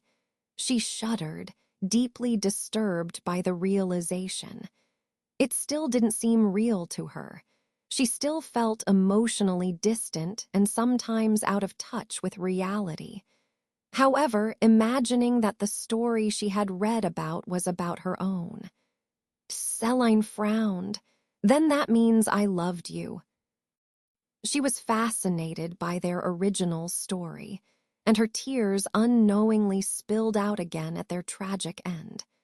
She had no memories of that life, but the idea of this tragic story being hers was painful to take in. Even Akihiko grimaced and held her tightly. She heard the wild beat of his heart and shook. Celine almost wanted to push him away. However, she knew that Akihiko was not at fault and didn't want to bring him any more pain. "Are you upset that I don't remember our first life? That our past memories are now solely yours?" she asked slowly. Of course I'm upset, but I think it's best if you don't remember. He replied firmly, shaking his head. It won't matter anyways because I will overwrite it. Celine stared at him incredulously. Akihiko, you shouldn't think about the past too much since I stopped reminiscing about mine. The emotions you experienced with me in that life will be much more different in this life. In this life, I didn't love you romantically when we first met, and I still do not wish to be an empress, she said strictly. Just then, Celine blushed and felt like a fool for accepting some of his advances and intimately cuddling him at the same time. Even now, she was in his arms. Of course, I only received my memories recently, so I know how to discern my current life from the past life. I know I have a long way to go before you are mine. The emperor smiled and kissed her hand gently. Then the smile disappeared, turning expressionless again. His eyes shook as he spoke flatly in a cold manner. You say you don't want to marry me, but you married someone else. Celine fell still, as if she was caught in a love triangle with a non-existent third person. Celine felt ridiculous for comforting a jealous man in the middle of war. But she sat down, telling him that she had resolved all of her feelings for her past husband. The emperor's feelings were more serious and even deeper than she had ever imagined. Celine wanted to be honest and show her sincerity while also drawing a line between them. The person I have feelings for is you. Yes, I did have a husband in the past, and what do you expect? For me to stay loyal to someone I don't remember. Therefore, you shouldn't think of my past in that way. I spent my entire life studying and working that I couldn't even start a family with my husband. I retained so much information that I was able to help improve this country's health and economy. That's why I have no regrets. Right now, I have grown feelings for you, so I don't know what's making you so upset. Where I'm from, couples don't think about marriage. She spoke confidently and drilled the emperor with logical facts that he became speechless. He pouted. I'm the emperor, of course I have to think about marriage. Do you even love me? There was a slight pause as Celine hardened her expression at his question. She knew she was being difficult, but she needed time to think. She had just admitted her feelings towards the emperor, and jumping into marriage was overwhelming to think about, especially since she would be both wife and empress. Just don't answer. I don't think I can handle it. He interrupted, then pulled her into his arms like a defeated child. His grasp was firm and almost desperate, yet Celine felt comfortable leaning against him. The emperor didn't need to ask any woman for their hand in marriage. However, he didn't want to press on and scare Celine. This was his second chance, and he couldn't mess it up. He knew she absolutely despised internal affairs and being the center of social circles. How could he dare force her to do anything? You had forgotten our memories, but I still found my way to your heart.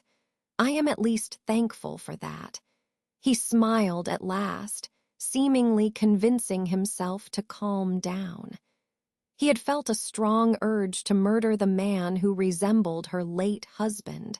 However, the desire slightly lessened, and his focus returned to Celine. However, he still felt the need to take a step further to ensure his worries. He recalled one of her many lectures over love and marriage. He wanted to try once more, so Akihiko climbed off the bed and kneeled with one leg, holding Celine's hand preciously. Will you marry me? Selene laughed, blushing with embarrassment at his intense stare. Her heart was fluttering, and she knew that their tangled love story was almost like fate. She would keep running, but eventually he would catch up. Even though Selene didn't want to marry, she couldn't deny her feelings. Would staying with this man be worth becoming an empress? It was the question that Selene ultimately needed to answer quickly. Therefore, her answer was different from the usual brutal rejection. Maybe, Selene replied. The emperor blushed for the first time, reminding Selene of the second prince's expression the first time they had met. His eyes were overflowing with happiness, as if she had agreed to marry him. I only said maybe, she reminded him. As Selene fell asleep, the emperor gently released his hood and reluctantly left their private tent. He had a few more tasks to send out to the envoys and prepare for the next battle. He received news and carried out more orders, keeping himself busy with various work. After a few hours, the emperor dismissed his closest officials and headed straight to Selene's tent for a break. There was a melancholic aura surrounding Emperor Akihiko as he looked up at the sky before returning to the tent. He didn't return to their small bedding. In fact, he sat crouched in a corner farthest away from Selene, who was sound asleep. He didn't want her to wake up from the tears spilling out of his eyes. He watched her silently, his heart aching in pain as he sniffled pathetically. The woman he loved ardently would probably never love him fully again. In fact, to Selene, he wondered how close he could get to her heart after all the wrongdoings he had committed. He knew this in his heart and believed it was punishment from the gods. Ever since his memories had returned, Akihiko had to suppress his overwhelming emotions and clamp down on his desires in order to win Selene's heart again. The woman who had loved him unconditionally became a formidable person. She had become a genius and seemingly harnessed the intelligence of a goddess. It was as if she was truly a celestial being. Akihiko knew in his heart that Selene would never belong to anybody. She was a person Akihiko would never be able to reach, and he could only hope there was space enough for him to squeeze through. He continued to cry and yearn for the loss of a woman who had passed many lifetimes ago. The memories of Kalina would only remain in his heart, and he had to bear with it alone.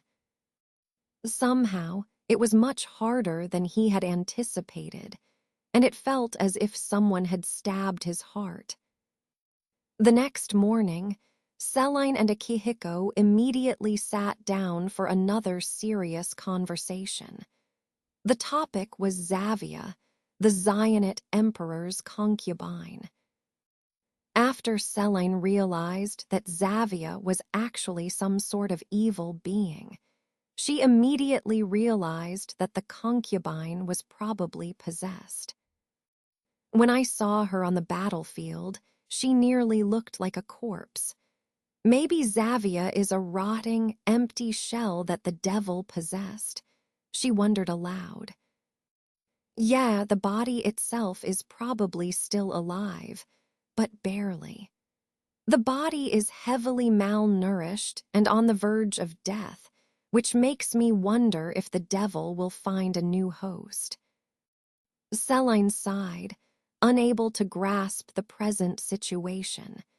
If someone outside overheard our conversation, they'd think we're crazy. We're talking about a concubine who currently commands the strongest army in the world and also happens to be possessed by the devil. But I can't even reject this possibility because we were born with a dragon and fish as our familiars. I guess anything is possible here. She sounded dejected. The Emperor smiled lightly at her tone. I find it odd that only the blood of Zionites received such a blessing. I think it is safe to assume that the gods are real and once favored the Zionites before abandoning us. You think the gods gave us another chance to save the world? Her eyes widened. Of course, you happen to be a genius and we possess the strongest familiars. We were also able to obtain our memories from our past lives. Do you think this is a mistake and only possible because of my wish? I believe that there is a stronger being who helped bring my wish to fruition. He paused. I also received news from my soldiers. The Emperor informed her of the events that had transpired the previous night. It had come to light that Seline's father and many of his devoted soldiers had died instead of obeying Xavia's orders. They were found rotting deep within a nearby forest, and Akihiko had given them proper burials for the sake of her step-family. However, Seline's father had still been alive, fighting until his very last breath to deliver a message to Seline.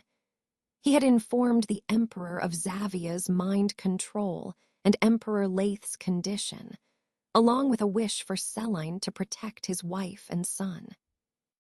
The Emperor was reluctant to share the news, knowing exactly how Seline would react. He didn't want her to save his family, for it was a dangerous mission, and they couldn't afford to lose any more soldiers to carry out this task. The Emperor also didn't want to lose sight of her. However, Seline surprised the Emperor again. Let's find a way to save the innocent families and Emperor Laith. Seline was currently flying on Draco's back and overlooking a burning city. The Zionite Empire was currently burning and engulfed with flames. She had barely convinced the Emperor to let her go alone in order to not waste any soldiers. In fact, she had marched out after the Emperor denied her proposal and flown straight to the Zionite Empire in the middle of the night. Seline had pretended to reject the Emperor when he wanted to accompany her to sleep. She had tightly closed the tent and instructed Eli to make sure no one entered, especially the Emperor. Knowing that Seline was upset, the Emperor reluctantly gave her space, which gave Seline a chance to leave during the dead of night.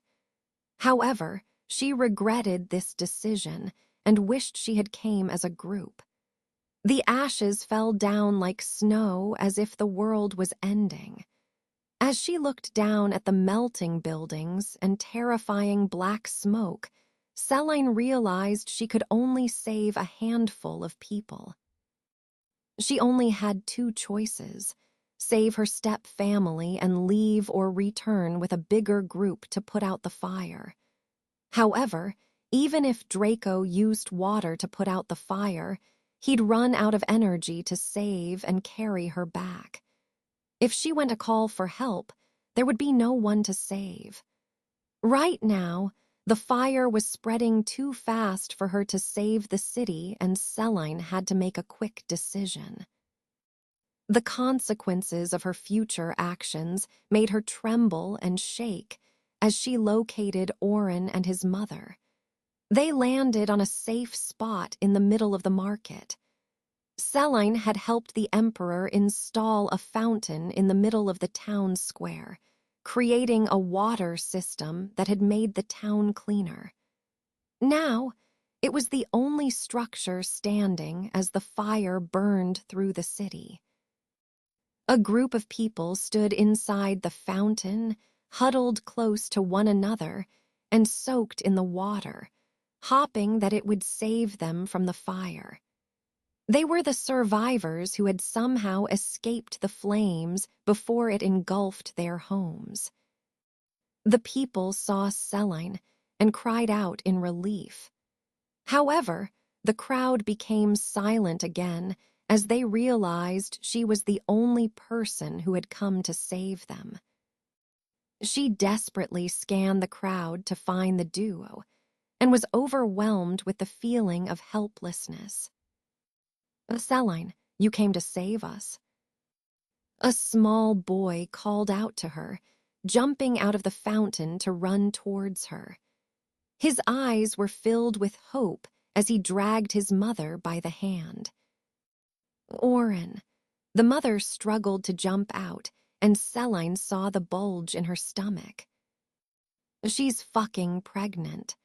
Selene cursed at the situation at hand and strode towards the woman. In a hushed whisper, Selene greeted her. "I came to save you too because of his dying wish. But why is the city burning?" The mother's round eyes flashed with grief and defeat for a split second, and she held her son closer to her. She shook her head as if she was also clueless. Selene only nodded and guided the two to Draco, holding back her questions until later. The pregnant woman accepted Selene's help and carefully climbed onto Draco's back. Selene felt the guilt crawling up her neck as the people from the fountain watched. There wasn't much time left, and she couldn't spare any more thoughts. She didn't want to imagine where the rest of the citizens were, and she attempted to drown out the screams of the people in the background. However, a desperate woman grabbed onto the sleeves of Selene's dress and begged. "I beg of you to save the children, miss. We don't expect to be saved. We are not greedy. Our children are young and have much to experience. Please take them with you and at least save them." She cried, and Selene frowned, her heart shrinking inwardly.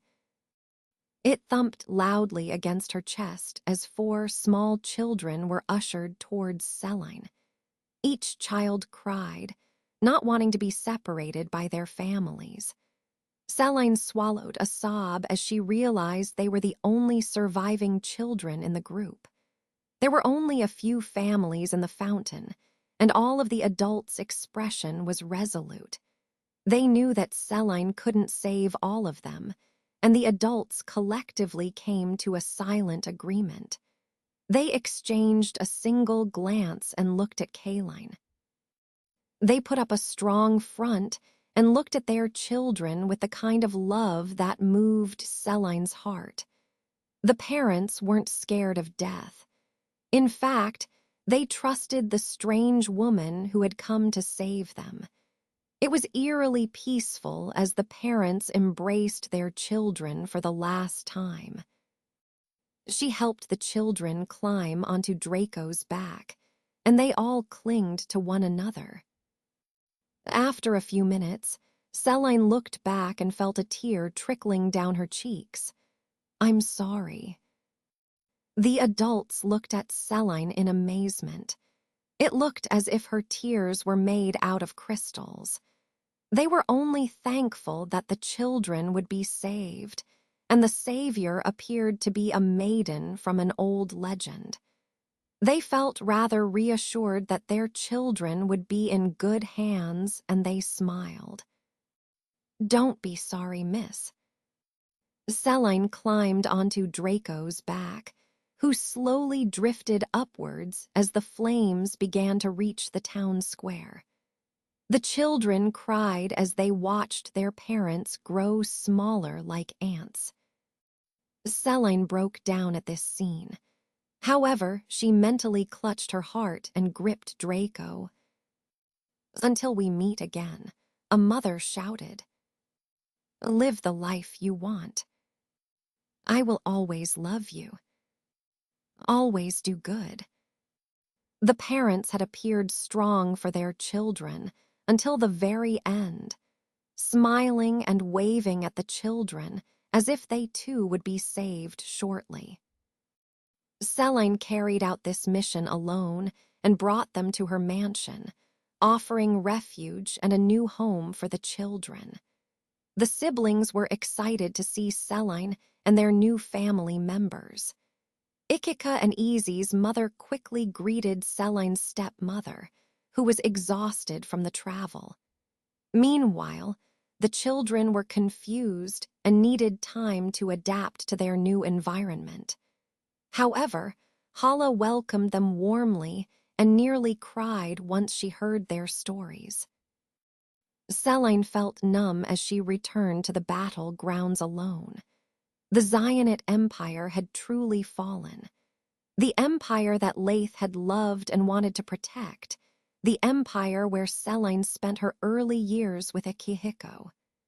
She grieved silently at the lost city as she realized that Xavia truly meant to destroy the world. Even as Selene felt miserable and desperately needed to see the Emperor, she forced herself to concentrate on the war. There was no running away now.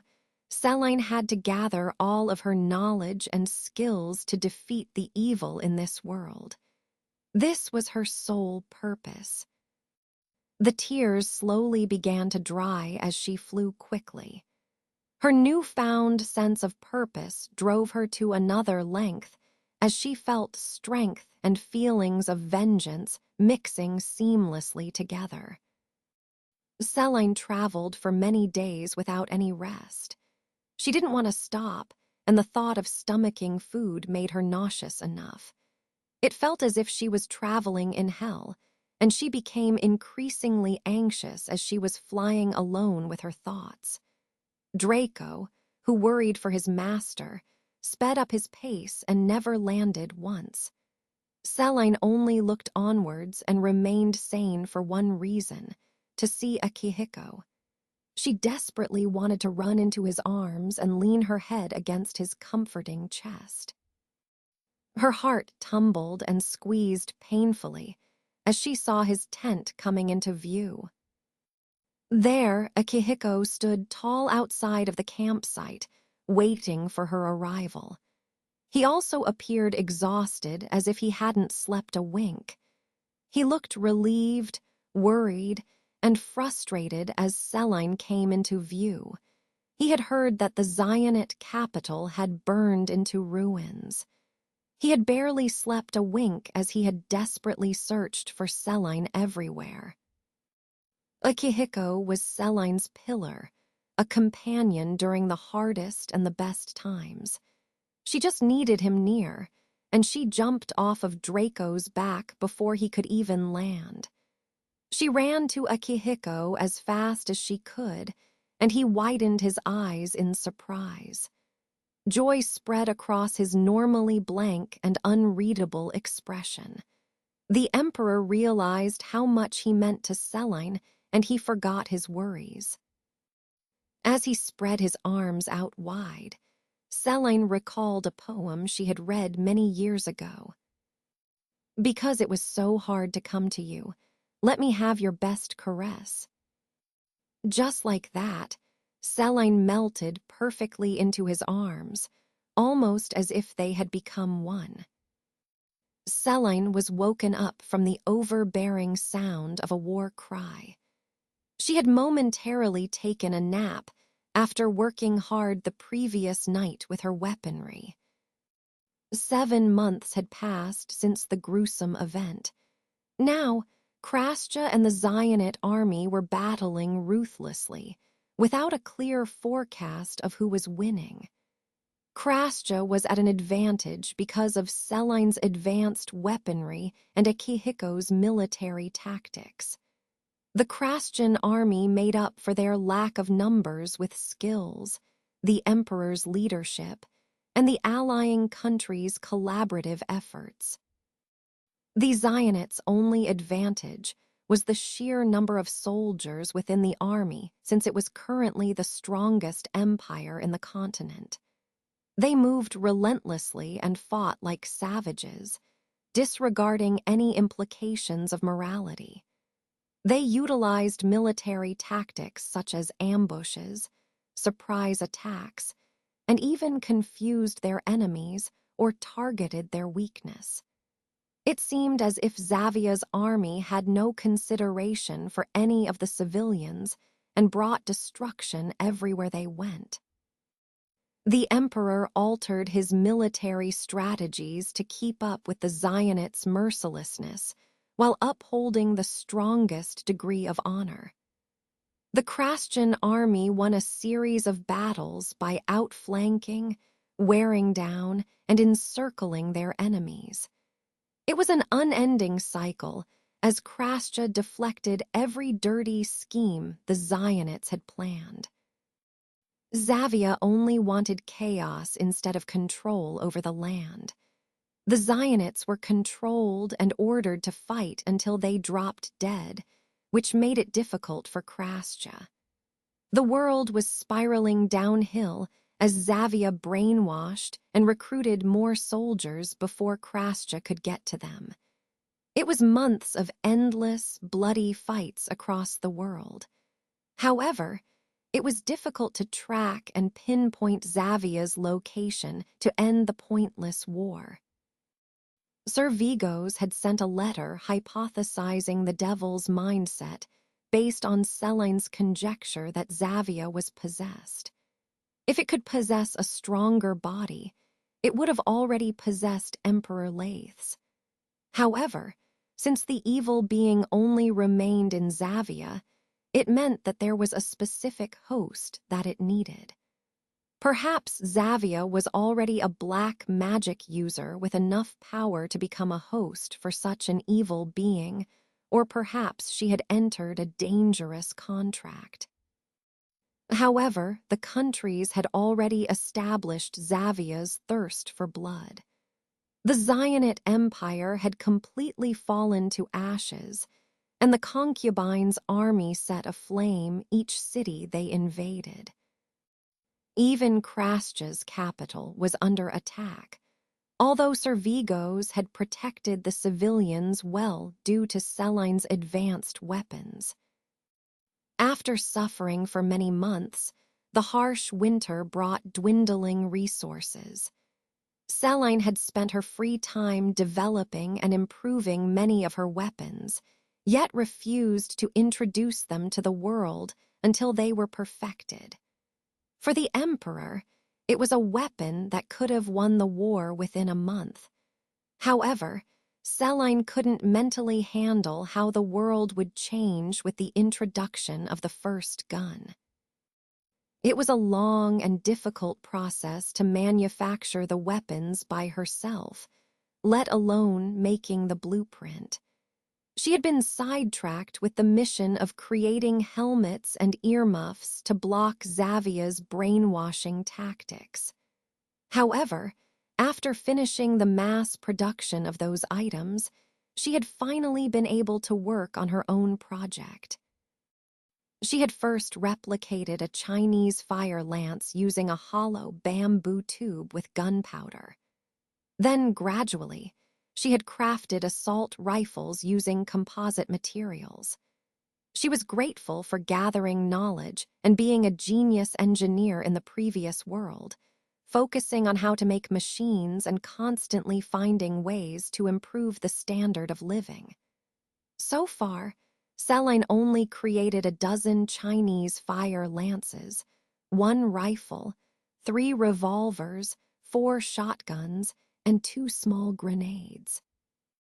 After the war, Celine planned to store them in the national treasury, then destroy the deadly weapons once Emperor Akihiko passed away.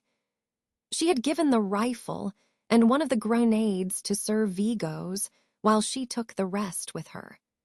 However, she needed to make more rifles and delayed its introduction to the world.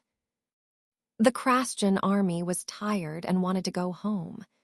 They were losing the mental strength to go further, and Celine finally gave in to the Emperor's pleas to bring forth these weapons.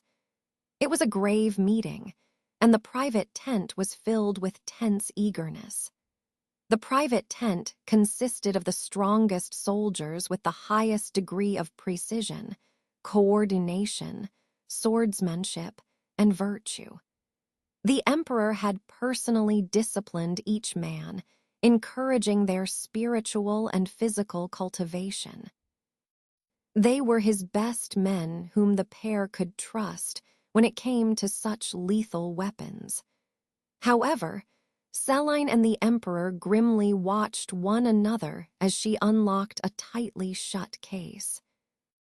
The people within the tent sucked in a breath as she lifted the case and displayed an array of weirdly shaped weapons. If anyone were to walk in and witness the scene, they wouldn't be scared by an object that didn't even appear dangerous. However, the appearance sent shivers down the backs of each individual, for they were already trained to use a gun and knew the damage it would bring. Only the strongest and most trustworthy men would wield guns. Selene refused to create more in case it fell into the wrong hands. Selene was not a modern doctor and didn't know how to heal a gunshot wound. Whoever was shot would eventually die from the bullet. She was afraid of bringing harm to her own loved ones. Selene gave the emperor a grave look as she introduced the weapons and detailed its purpose.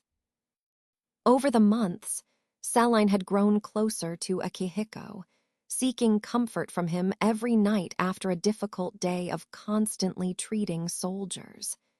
His teasing personality had returned, and Selene suffered nearly every hour as he clinged onto her like a child. It was completely different from his personality outside of their private tent. To his men, Emperor Akihiko was their hero and source of motivation. He was a military genius who knew how to lead in the most efficient way. To Selene, he was a poetic and funny man who always placed her before himself. Some days, he would become overbearingly possessive at times. He wouldn't allow her to enter certain places alone or watch the men train. The men pitied Selene because of their leader's intimidating and blunt personality, especially since he was not the type of person to converse normally in small talks. He always avoided public spaces unless he was directing a meeting or training session. However, Selene found him extremely talkative and adorable when left alone. He helped ease the constant knot in her stomach. She appreciated his presence and support, which gave her the courage to announce her creation to the entire army. For now, she set aside their relationship and gave each man a look filled with warning.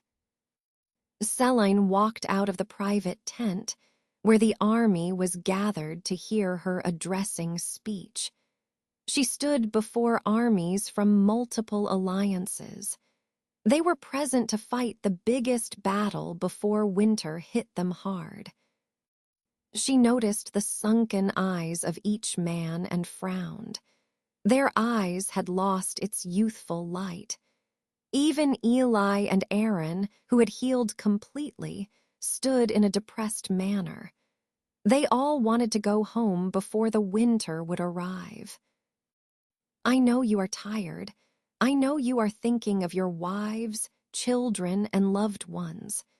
We have lost many innocent soldiers, a loss we would never have imagined. We have lost people who shouldn't have died, yet we did. Selene paused, giving a moment of silence to the children who had been slaughtered during the first battle. The men frowned as they recalled that day as if it had occurred the day before. The Zionite Empire sat on the highest altar for many years. They were known for their code of chivalry, boasting with honesty, strength, and their most advantageous gift that was the gods' blessing. However, I believe that the gods are not on their side today. They have corrupted and shaken the balance of the world for far too long, brought injustice to many innocent beings, both children, men, and women. We have endured the Zionists' dirty play for far too long, and this war must end. It is time to gather every inch of your strength that I know is aching for vengeance. If your spirit is dead, revive it. For this is the last hour, and we shall return home soon. We don't have strength.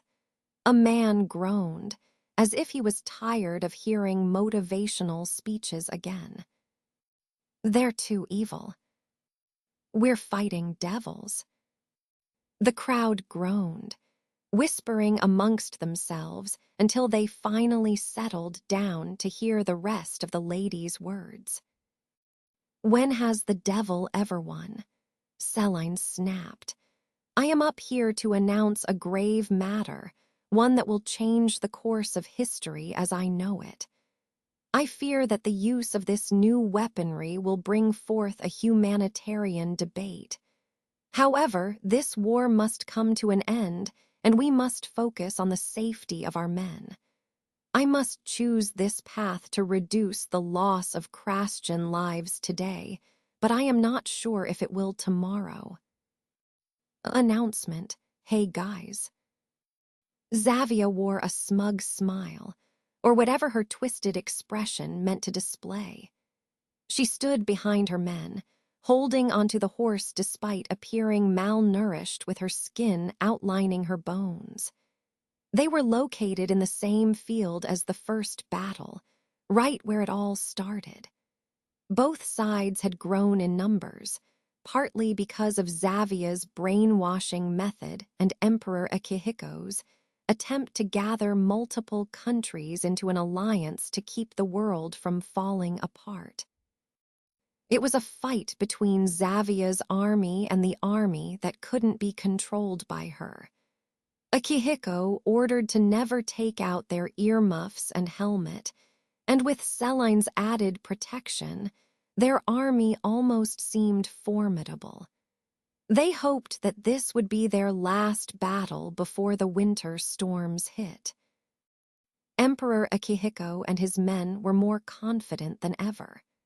The dozen Chinese fire lances had been equally distributed to the best soldiers in the cavalry and infantry, while revolvers were used by less steady hands such as Celine. The rifles and shotguns were given to Emperor Akihiko and 5 of his best men. Although Celine held a revolver, she was the only one who could drop a grenade safely onto Xavia's side. This was her main mission, and hopefully it would end the war. After realizing that the devil within the concubine's body refused to take on another host, she wanted to destroy both the devil and the body. The emperor smirked, wondering if the devil would still smile when there was a bullet lodged into her head. Xavia's smug smile grew wickedly as the battle ensued. The opposing side ran like savages towards them, although Emperor Akihiko instructed his men to remain in a defensive position.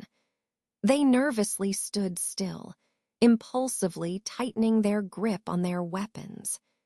It felt odd watching their enemies run to them and wondered what was going to happen. The emperor yelled for his chosen men to raise their weapons and fire. A thunderous sound of explosion shook the hills, deeply shaking both sides by the surprising booming noise. Celine and Draco bolted into the sky and aimed to drop the grenade at Xavia's feet. She needed to reach the army before the opposing side ran any closer to them. The arrows whisked past her, barely missing Draco's flanks. Even if an arrow managed to reach Draco, his hard scales along with his special armor immediately deflected them. She found Xavia perched on a horse with a piercing stare. As Celine flew above her, the concubine threw a menacing stare at her familiar. Please die. Celine tossed the ball and missed Xavia's head. However, it landed at her feet. The seemingly harmless ball dropped to Xavia's feet, who looked down in slight confusion. No one paid attention to what Celine had done, although one of Xavia's men picked it up to examine the contents. Xavia lifted her face upwards to watch Celine, who shamelessly lifted up her middle finger. However, Celine turned away as the ball exploded, and Xavia's men were either blasted into pieces or thrown to the ground. Suddenly, Xavia's men were screaming in terror, and the ugly sounds nearly scarred Celine. However, she continued to fly upwards without regret. If she succeeded, then it would mean the end of war. Meanwhile, a man fell to the floor with a hole on his chest. The Zionists struggled to regain order as each of their comrades began to fall one by one, splattering blood everywhere. No one knew why they were injured when no one had visibly gotten closer. It was as if an invisible arrow were ripping through their bodies in tremendous speed. The bullet moved so fast that most of the soldiers immediately fell dead. However, some still attempted to move. Although they were eventually shot to the point there were multiple holes drilled into them. Even the Christian army mixed with the foreign, supporting forces remained still, shocked by the deadly weapons. They gaped and wanted to look away, yet they were fascinated by Celine's creation. It seemed as if the opposing side would all die before they could even touch the army. Some of them breathed a sigh in relief for having Celine on their side. As the smoke faded, Celine was shocked to find Xavia on the floor, still in one piece. She was laying on her back, covered by the blood of her men and still smiling at her. She still had her eyes locked on Celine, who shivered. She really is a devil. A normal human could never survive a bomb unscathed. If Xavia is invincible, why does she look like a rotting corpse? Celine wondered. Celine raised the revolver, and the men unconsciously retreated and ducked down to no avail. They had connected the dots and realized that something deadly would come out of those weird contraptions the Christians were holding. It would create a thunderous sound before the man next to them fell. Xavia lifted herself and ordered her men to target their arrows on the ones who held such weapons. Xavia also ordered her men to charge regardless of the danger. It was a suicide mission. Celine had been firing shots and failing to aim successfully. Xavia dodged them swiftly, and Celine began to doubt herself as she refilled the revolver. A bullet finally reached Xavia's stomach, and Celine yelped in relief. However, Xavia only looked down in wonder as Celine continued to shoot bullets into her body. An arrow grazed Celine's cheeks, and she nearly dropped her revolver in surprise. She steadied herself on Draco's back again and found that Emperor Laith was aiming for her. She readily withdrew and escaped his stream of arrows, although he relentlessly pursued her still. She bit her tongue, not wanting to hurt him. Akihiko and Celine had both agreed that it wouldn't be immoral to kill the brainwashed men since it would be a form of self-defense. Their family was most likely dead from the fire, and the guilt slightly alleviated her heart. It was one of the burdens of war, and Celine knew that war was necessary in this life. In order to save her family back home and keep Akihiko alive, she wouldn't hesitate. However, Celine still wanted to save Emperor Laith, although there wouldn't be an empire left for him if he survived. For whatever reason, she found him extremely pitiful.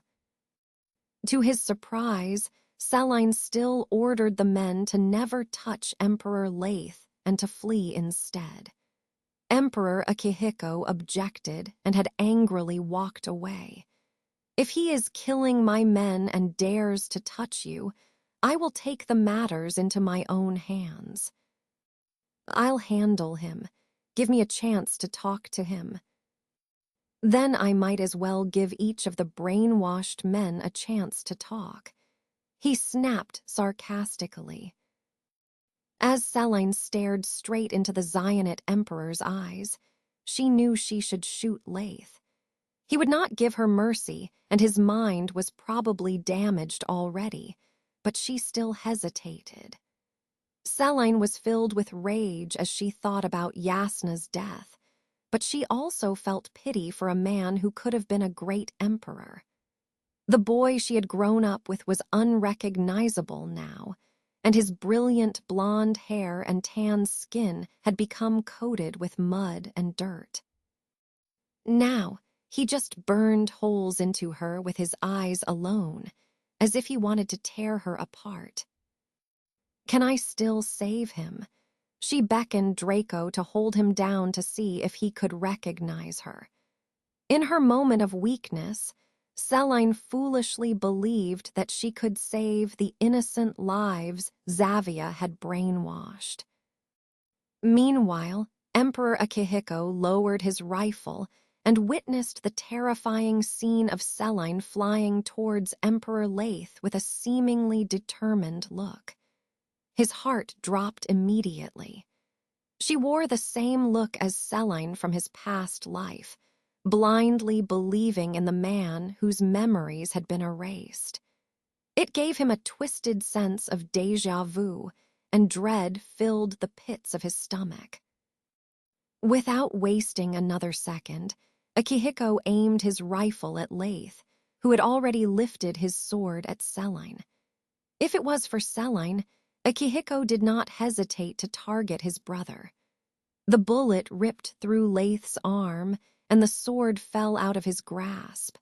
However, he was able to duck and maneuver out of the shower of bullets headed towards him. Leith fell to the floor and grimaced in pain, pausing for a split second. This gave Selene enough confidence to snap out of her trance, and Draco pushed Leith down to cover them both.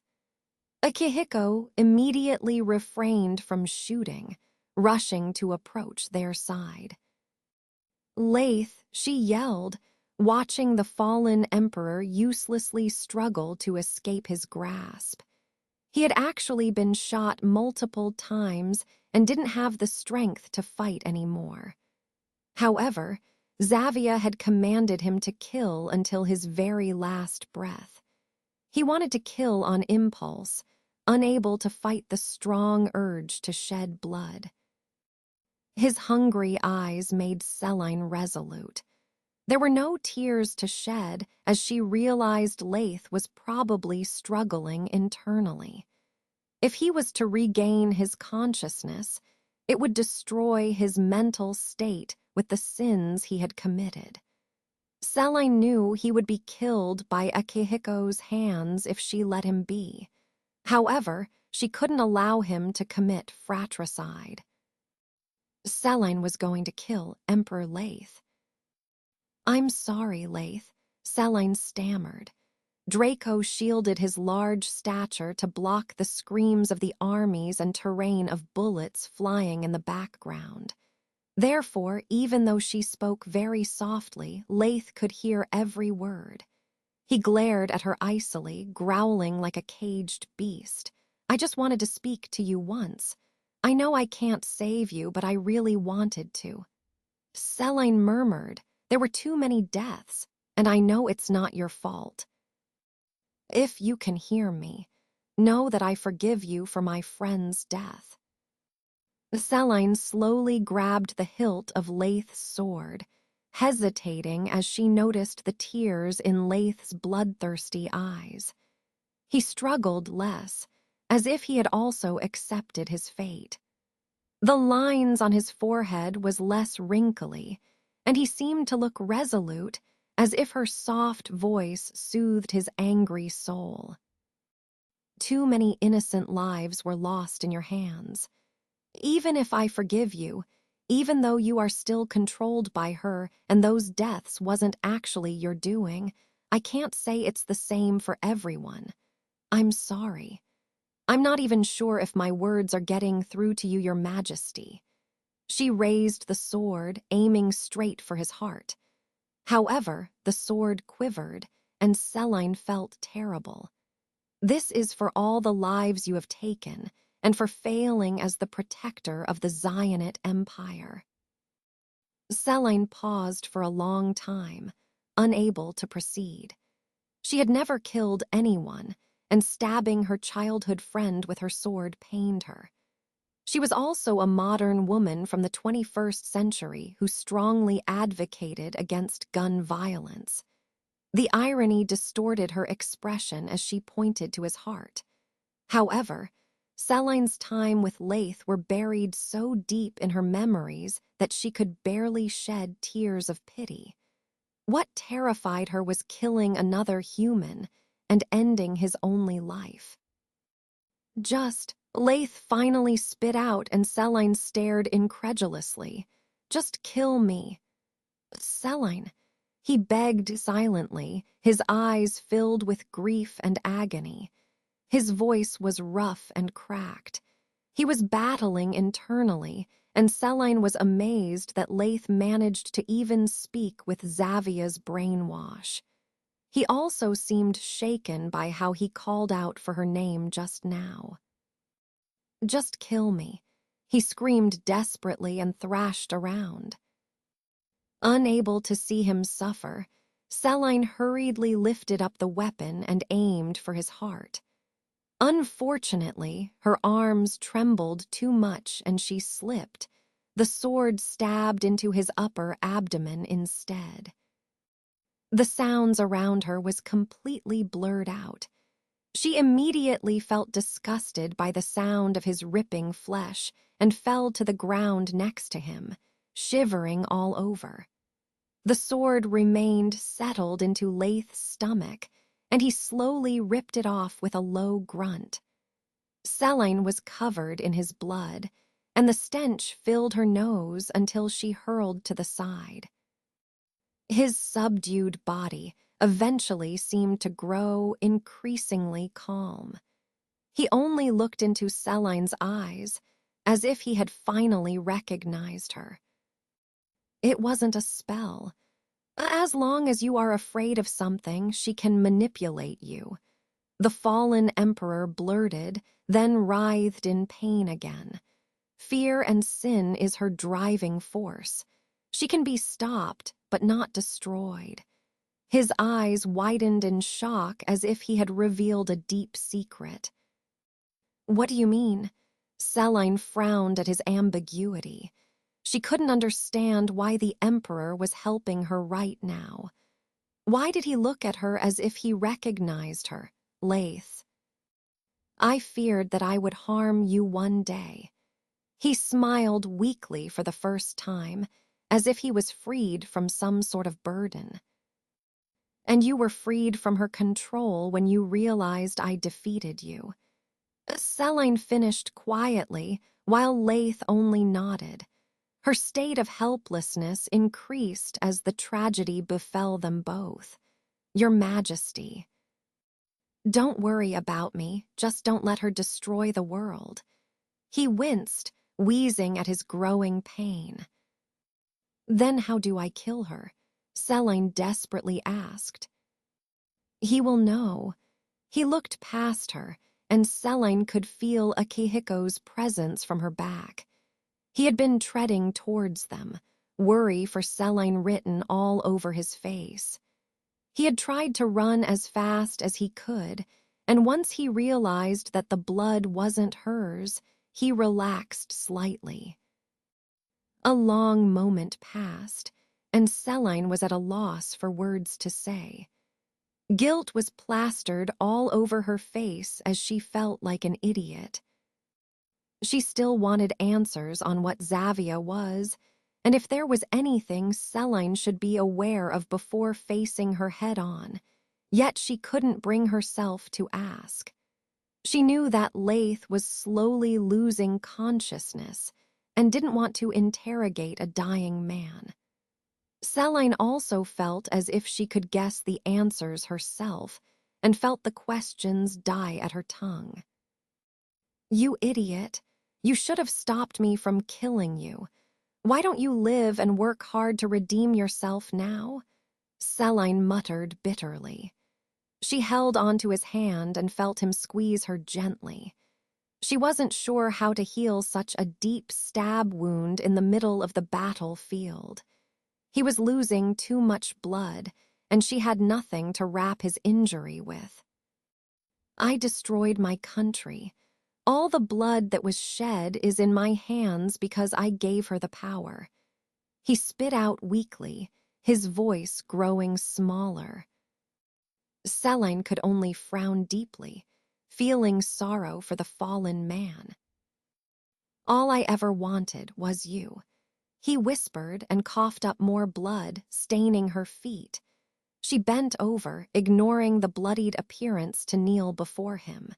She hesitantly ran through his hair, and the Emperor interchangeably smiled and frowned, confused by her affectionate touch. It seemed as if Laith was confused by his own words, yet he continued in anguish. "But I ruined my chance with the only woman I loved. My country also fell into ruin because of me." His face twisted, his expression tormented and filled with anguish. He smiled woefully at his younger brother, whom he had never once shown love to. "I have even failed as a brother." Akihiko loomed protectively over Celine, his hard expression not changing as his brother acknowledged him.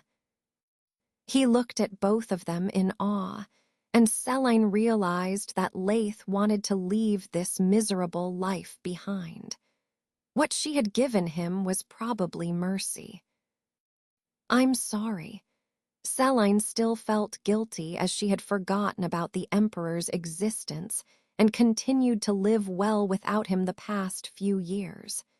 She somehow felt responsible for leaving him be when he had been suffering all this time.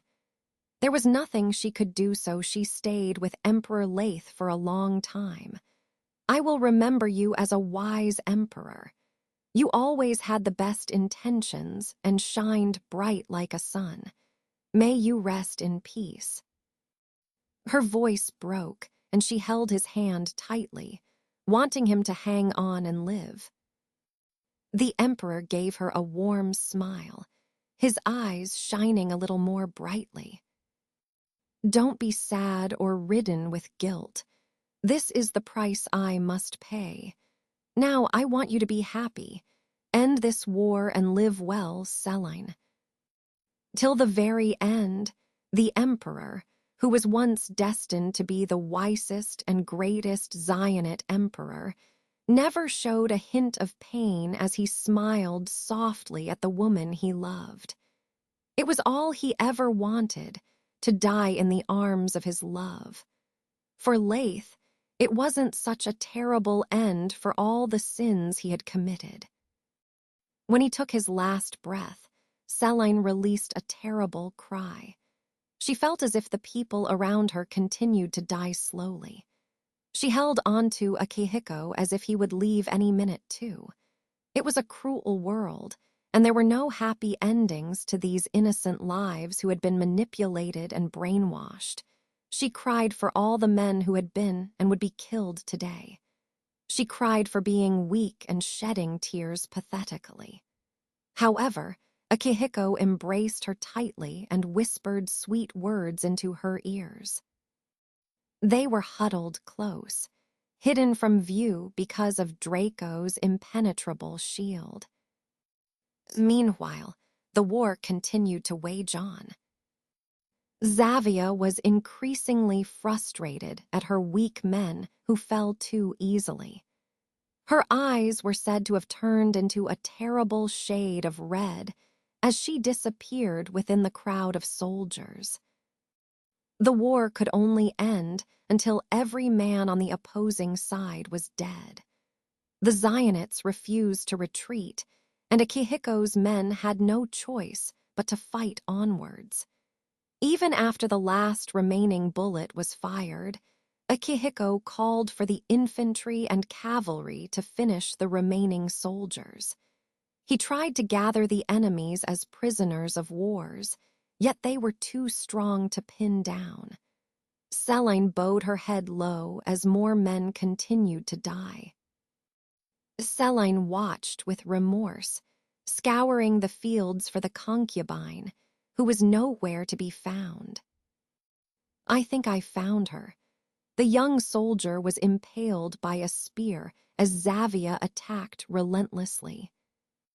Xavia was burning, literally. Her body was turning black and blue, and her eye sockets bulged out. The bullets in her body were still implanted, however, she didn't seem to care. Her aura was strong, shaking the hearts of the soldiers in fear. It seemed that the monster in Xavia's body was taking out all of her energy until she turned into a rotting corpse.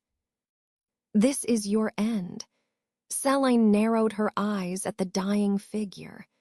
The death of Emperor Laith was heavy on her heart, and she slowly felt numb as she laid eyes on the person who had once destroyed the universe.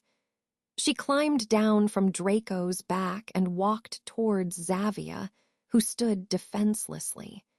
She felt a chill run down her back as Xavia suddenly smiled again.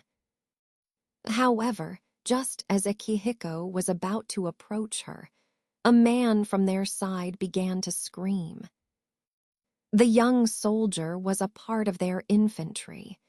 He was slightly isolated from the army as he was scouting the field for Xavia. He was returning to their side when he felt a hard, invisible force knock him over. He was pressed to the floor, feeling as if he was going to be squashed.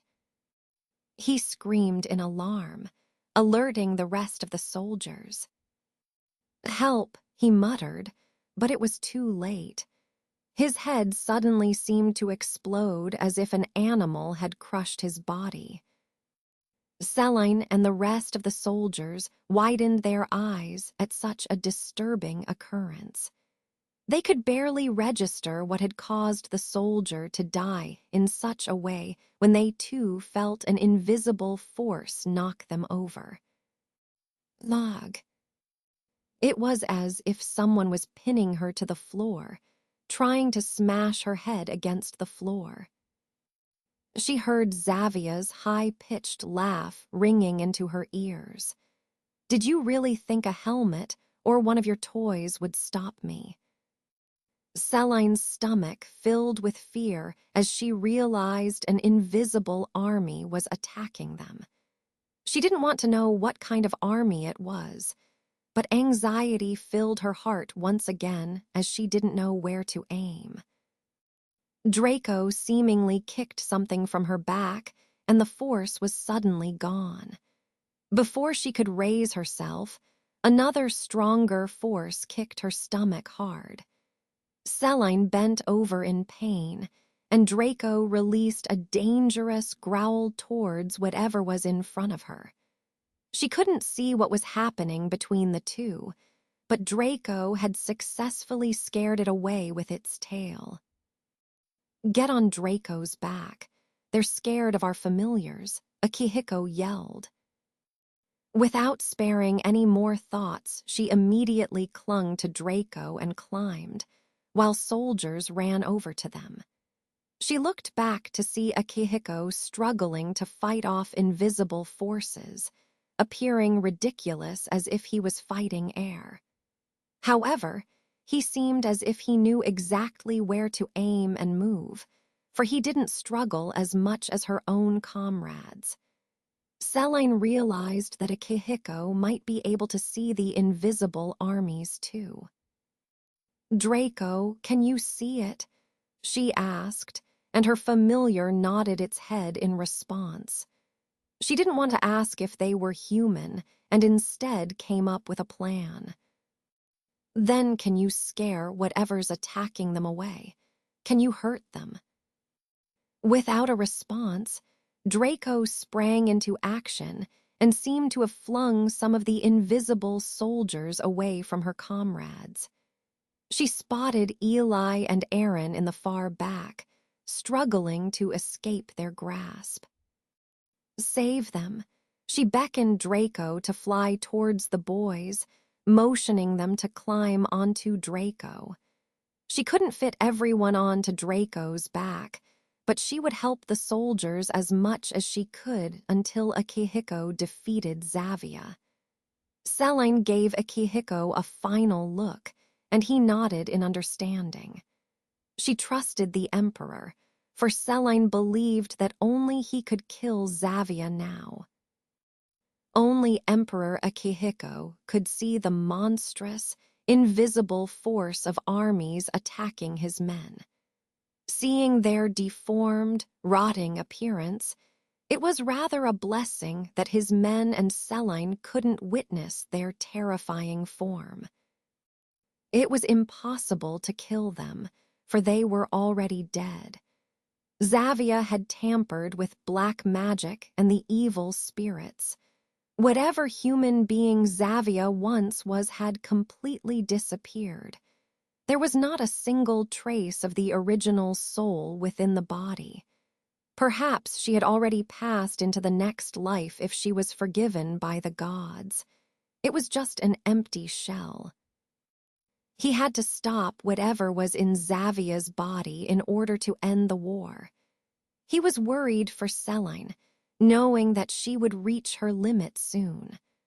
Already, the dead continued to grow in numbers, some becoming rather curious and attempting to climb on top of her familiar, although it was crushed under Draco's powerful stomp. As the dead continued to jump on Akihiko, he merely tossed them to the ground. Red blew fire around them, keeping them at bay. Some screeched in terror and abandoned Xavia, who stared at the Emperor spitefully. He stood tall, unfazed by the surrounding cries of war. He approached Xavia calmly, each step growing increasingly more powerful and regal. You can't feel pain inflicted by humans, but surely you will feel pain inflicted by the gods' blessings. Akihiko spit out, watching as Xavia cowered from his light. His eyes gleamed with satisfaction. The light can wipe out your existence. I should have done this many years ago. Then he took her head and nearly smashed it to the floor. Red circled between them both, breathing out smoke. You think this will end once you reduce me to ashes? Xavia's smile faltered as the fire began to burn against her skin. It was too bright. She attempted to hide her nervousness and intimidate the young emperor. I am immortal, child. I will return when you are withered and old. You will never know what form I may come in when I kill you and your little lover. So you think I'm going to kill you? He laughed darkly. I'm not here to give you mercy. All the lives you have taken away and tortured, I will make you pay for it. I know that my fire can kill you, but you're going to be stuck in this rotting corpse until the end of time. You will wish that I ended your life today. The Emperor chuckled cynically, his mind only focused on Selene. Because Selene was kind-hearted, she would want to kill the monster in Xavia today and remove its existence from the world. However, Akihiko did not want to follow her preferred plan, for he had his own. She had to pay for making Selene go through such a tragic past. He also wanted to bring justice to his fallen brother, along with all of Selene's loved ones. You can see my army. You can see through my secrets and you know how to kill me," Xavia stated, its evil face showing a slight hint of fear at that realization. "How did you find out? Why are you only defeating me now after I killed your people?" The anger within itself seemed to explode internally, although it was easily suppressed by Akihiko's menacing aura. "I had to wait until it was finished." He stepped closer, making the concubine flinch in response. How pathetic. Until your deathbed was finished, that is. The Emperor's eyes flashed like a bright flame, ignited by its own power. He was suddenly overflowing with a strong aura, one that made Xavia tremble like a child. His eyes glowed, gleaming brilliantly until his pale skin also seemed to glisten. He seemed to see right through Xavia, who realized she couldn't escape. As he spoke, his words weren't his own. "Don't forget your place in this world. Your power is below us. Even when you think you have won, we can easily turn back time to defeat you. You will never win." Xavia released an appalling sound, not bothering to speak as she was overwhelmed with absolute terror. She squirmed and thrashed around, as if his presence was worse than death itself. She glared at him hatefully, as if she was experiencing extreme injustice. The thundering voice also made Xavia's invisible army cower in fear. Its commanding presence scared them senselessly, and they abandoned their leader to escape far away from the scene as they could. Celine wanted to fall against Draco in exhaustion, yet she was confused by the sudden change in force. The tension surrounding the army disappeared, and the feeling of being suppressed lifted up. It seemed as if the invisible army had retreated, and she searched for Akihiko with newfound hope. Did we win? The men also began to look around, realizing that the horror had finally passed. Celine was dumbstruck as she found Akihiko, who didn't look like himself. His ethereal beauty had exceeded human standards, as he stood with a certain presence that reminded her of a deity. The entire army was mute as they became entranced by the scene before them. The Emperor used a dragon's fang to stab the evil woman's heart. She shrieked and wailed hideously. The pain coursing through her body became perilous. Xavia whipped her head towards Celine, as if asking for mercy. Celine frowned and looked away, holding onto Aaron as they shivered at such a sight. Everyone expectantly anticipated for her death. No one except the Emperor and the screeching body knew that the evil being could only die through Red's blessed fire, nor was anyone aware that Akihiko had no intention on letting her die. The Emperor's men tied her up with the hair from Emperor Lath's familiar. The lion had passed away soon after its master, and Akihiko had cut its hair for this purpose.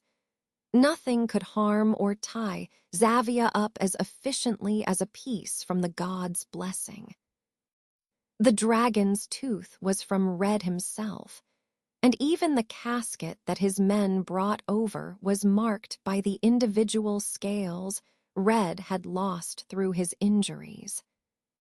The evil being would forever be stuck in Xavia's body within the casket, constantly suffering from the eternal wound.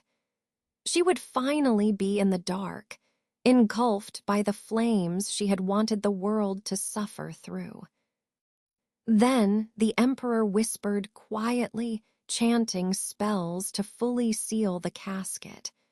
No one would ever know how Emperor Akihiko sealed the casket, nor the reason for this complicated process. Everyone would come to believe that Xavia was invincible and couldn't be killed. However, Akihiko had condemned Xavia to suffer infinitely. This was her divine punishment. After the Emperor finished his chants, he released his hold on the casket and stepped away. He looked around and found armies gathered around, watching him with a look of daze. Celine carefully approached the Emperor and slowly kneeled before him. The other soldiers followed in suit, bowing their head low in reverence to their savior. Long live Emperor Akihiko. The war was finally over. Celine felt slightly unsteady as the army helped create a mass grave for the Zionite army. Knowing how Xavia was sealed instead of being destroyed was unnerving. She half expected Xavia to crawl out of the box and summon an invisible army. However, Akihiko frequently reminded her that she would be too weak to summon anyone again, especially since the remnants of their familiars wore her down. He convinced her that it was better to seal the monster in case it somehow reincarnated and possessed a stronger body. Ultimately, the army rejoiced with their win and grieved for their loss. They had won, yet the soldiers remained solemn. They were returning home without their healers and children. They had also killed brainwashed soldiers, which didn't bring them any more happiness. However, it didn't affect them too much since life would be much worse if they had lost the war. To honor the Zionite army, they were buried in their own land. Celine also found it necessary to give Emperor Leith a proper burial, although she did not know where. Because both Leith and Yasna had suffered in the Zionite country, Celine wished to move their bodies to the land of Krasja, near her mansion. She believed that they would rest well in a thriving, peaceful land instead of a destroyed city. She also didn't think Emperor Leith would want to be buried next to his awful father, underneath an abandoned palace filled with dead bodies. The capital city of Nur was uninhabitable, but it was also far worse in the suburban cities. Xavia had literally set the entire country ablaze. In the end, they searched for survivors and took them in as refugees. The Zionites mourned the loss of their last emperor and looked up to Celine as their only hope.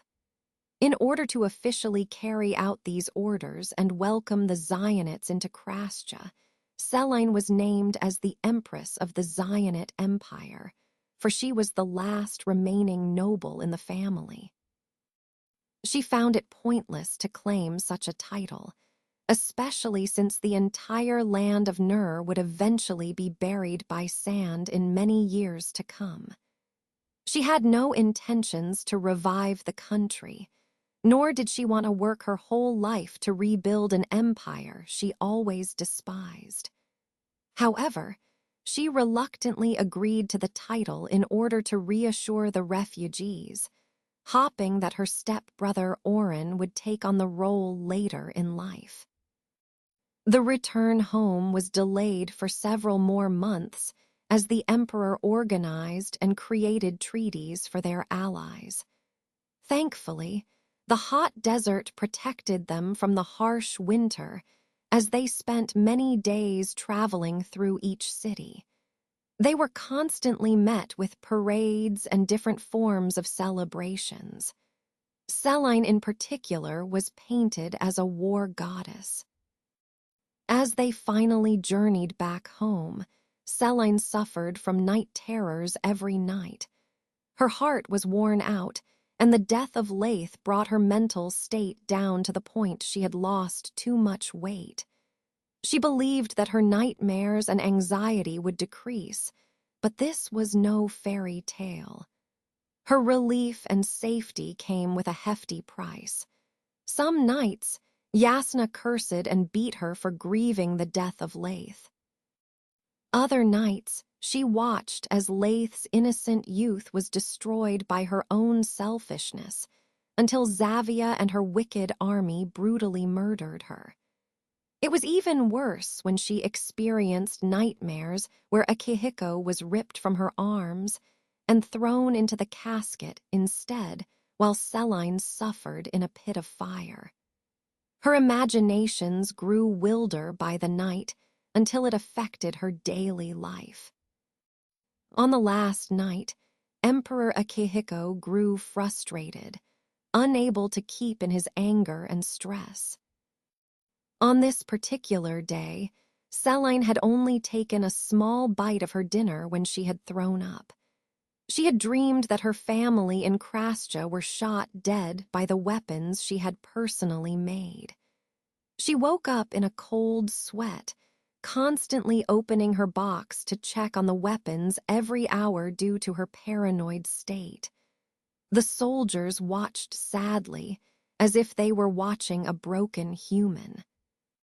Even Celine felt pathetic, knowing that her broken self had finally unveiled itself. She felt like the war had unilaterally damaged her.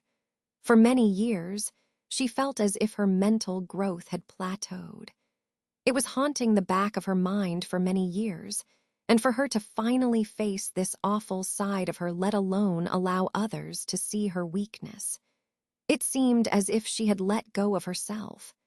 The little progress and change in her personal growth had finally dipped to an all-time low.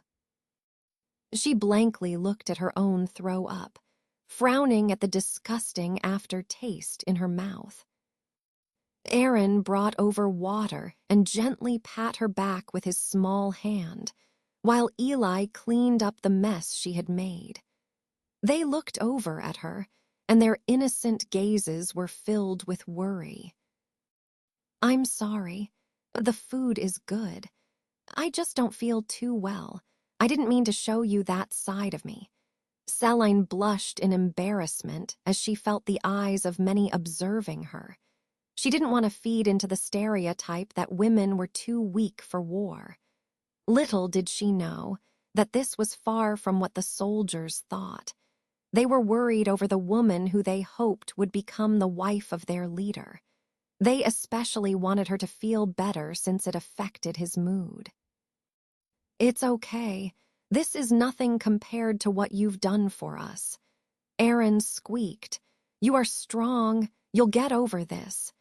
Eli lightly punched his little brother, making Aaron squeal in embarrassment too. "Your Majesty," he added. Celine gave them a weak smile, and she felt exhausted all of a sudden.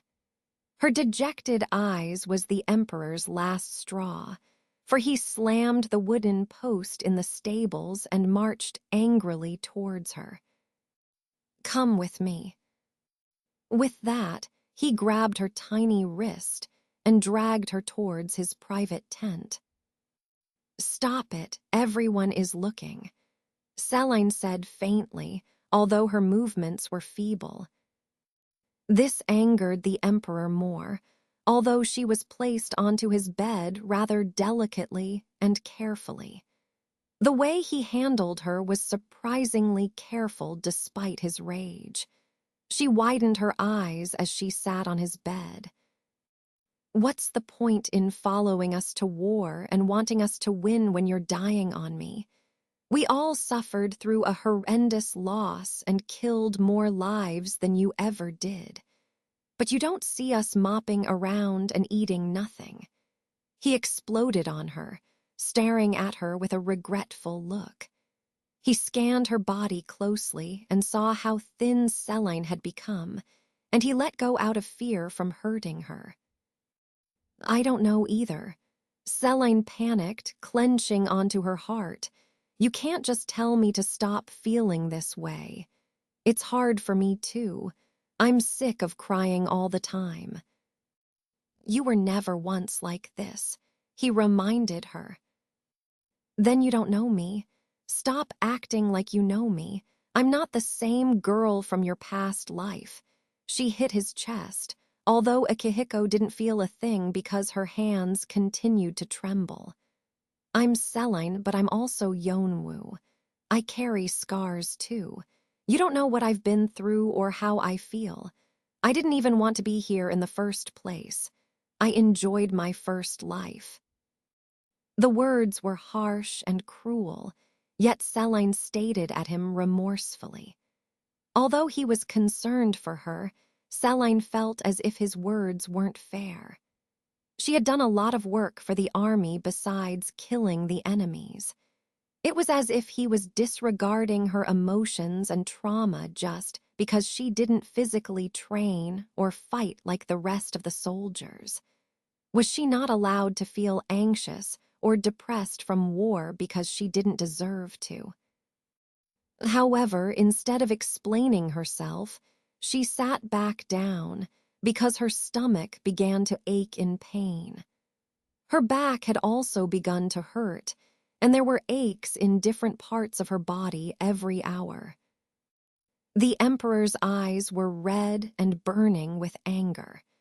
He realized that perhaps Selene felt as if he unfairly pulled her back to hell when she was living in paradise. Although Akihiko was in the wrong, he was still livid. He was extremely hurt by her blunt words and wondered if the man in her previous life was better than him. Did you not want to be next to me? Did the past 2 decades mean nothing to you? Do you still feel as if we're strangers? He spit out bitterly. I'm sorry that I took you away from your loving husband then. I'm sure you must hate me. No, that's not what I mean. Selene frowned. I'm just worn out from the war, and I feel as if you don't appreciate or recognize what I did for you or the army. I'm not as strong as I make myself out to be in public.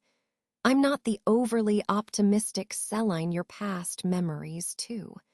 You're not understanding how bad I feel after all those innocent lives were lost. Do the deaths of innocent men not wear you down?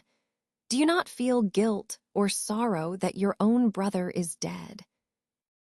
Selene regretted her last question immediately and silently cursed herself, clamping her mouth shut. Although they were brothers, she had never really seen them connect well. In the Zionite Empire, Akihiko was an outcast and could never foster his relationship with the crown prince who was loved by everyone. She was too weak to apologize and watched Akihiko's distorted expression grow worse. I don't have fond memories of him, except that he always loved you. I hated him because he was your fiancé, and those are the only feelings I've had. He clenched his jaw, recalling the way Akihiko had felt depressed as he couldn't deny how perfect they once looked for each other. She was as pretty as a full moon, while Laith was as brilliant as a sun. Meanwhile, the second prince was the piece that didn't fit into the picture. However, even if I had fond memories of him, I firmly believe that it's better that he died. If he survived, he'd face endless guilt that would eventually consume him. It's also his fault for bringing Xavia anyways, brainwashed or not. As Akihiko began to talk more about his suppressed feelings of jealousy, Selene realized her fault and how much he had suffered in his one-sided love. Her gaze turned soft as he apologized for lashing out at Selene. I apologize for making you feel such a way. It's not what I meant. I was just mad that you weren't taking care of your well-being first. Selene nodded, as if she understood. I'm sorry for asking too. We're also bringing him along with us, and he'll be given a proper burial near the refugees. He's still respected by many. He was just a victim. The emperor's voice softened. You did what you could. Don't you think it is time to move on and live well for those who died? She nodded again slowly, knowing that she had to gather herself if she wanted to face her family back home. Us humans were not meant to suffer meaninglessly. It's okay to be sad, cry, and be angry. We can't help how we feel. However, we can control our actions, and the power to become better is always in our hands. We're here to help one another, just as you taught me long ago. He embraced her, warming up her cold, shivering shoulders with his body. He pat her carefully, talking softly until her heart seemed to calm down. I want you as my empress, and I will always love you. Every breath I drew was for you, and my heart is wholly at your side. However, I can't pursue a woman who chooses to remain weak and drown in guilt. I want you to love yourself before I ask you to lean on me as a man.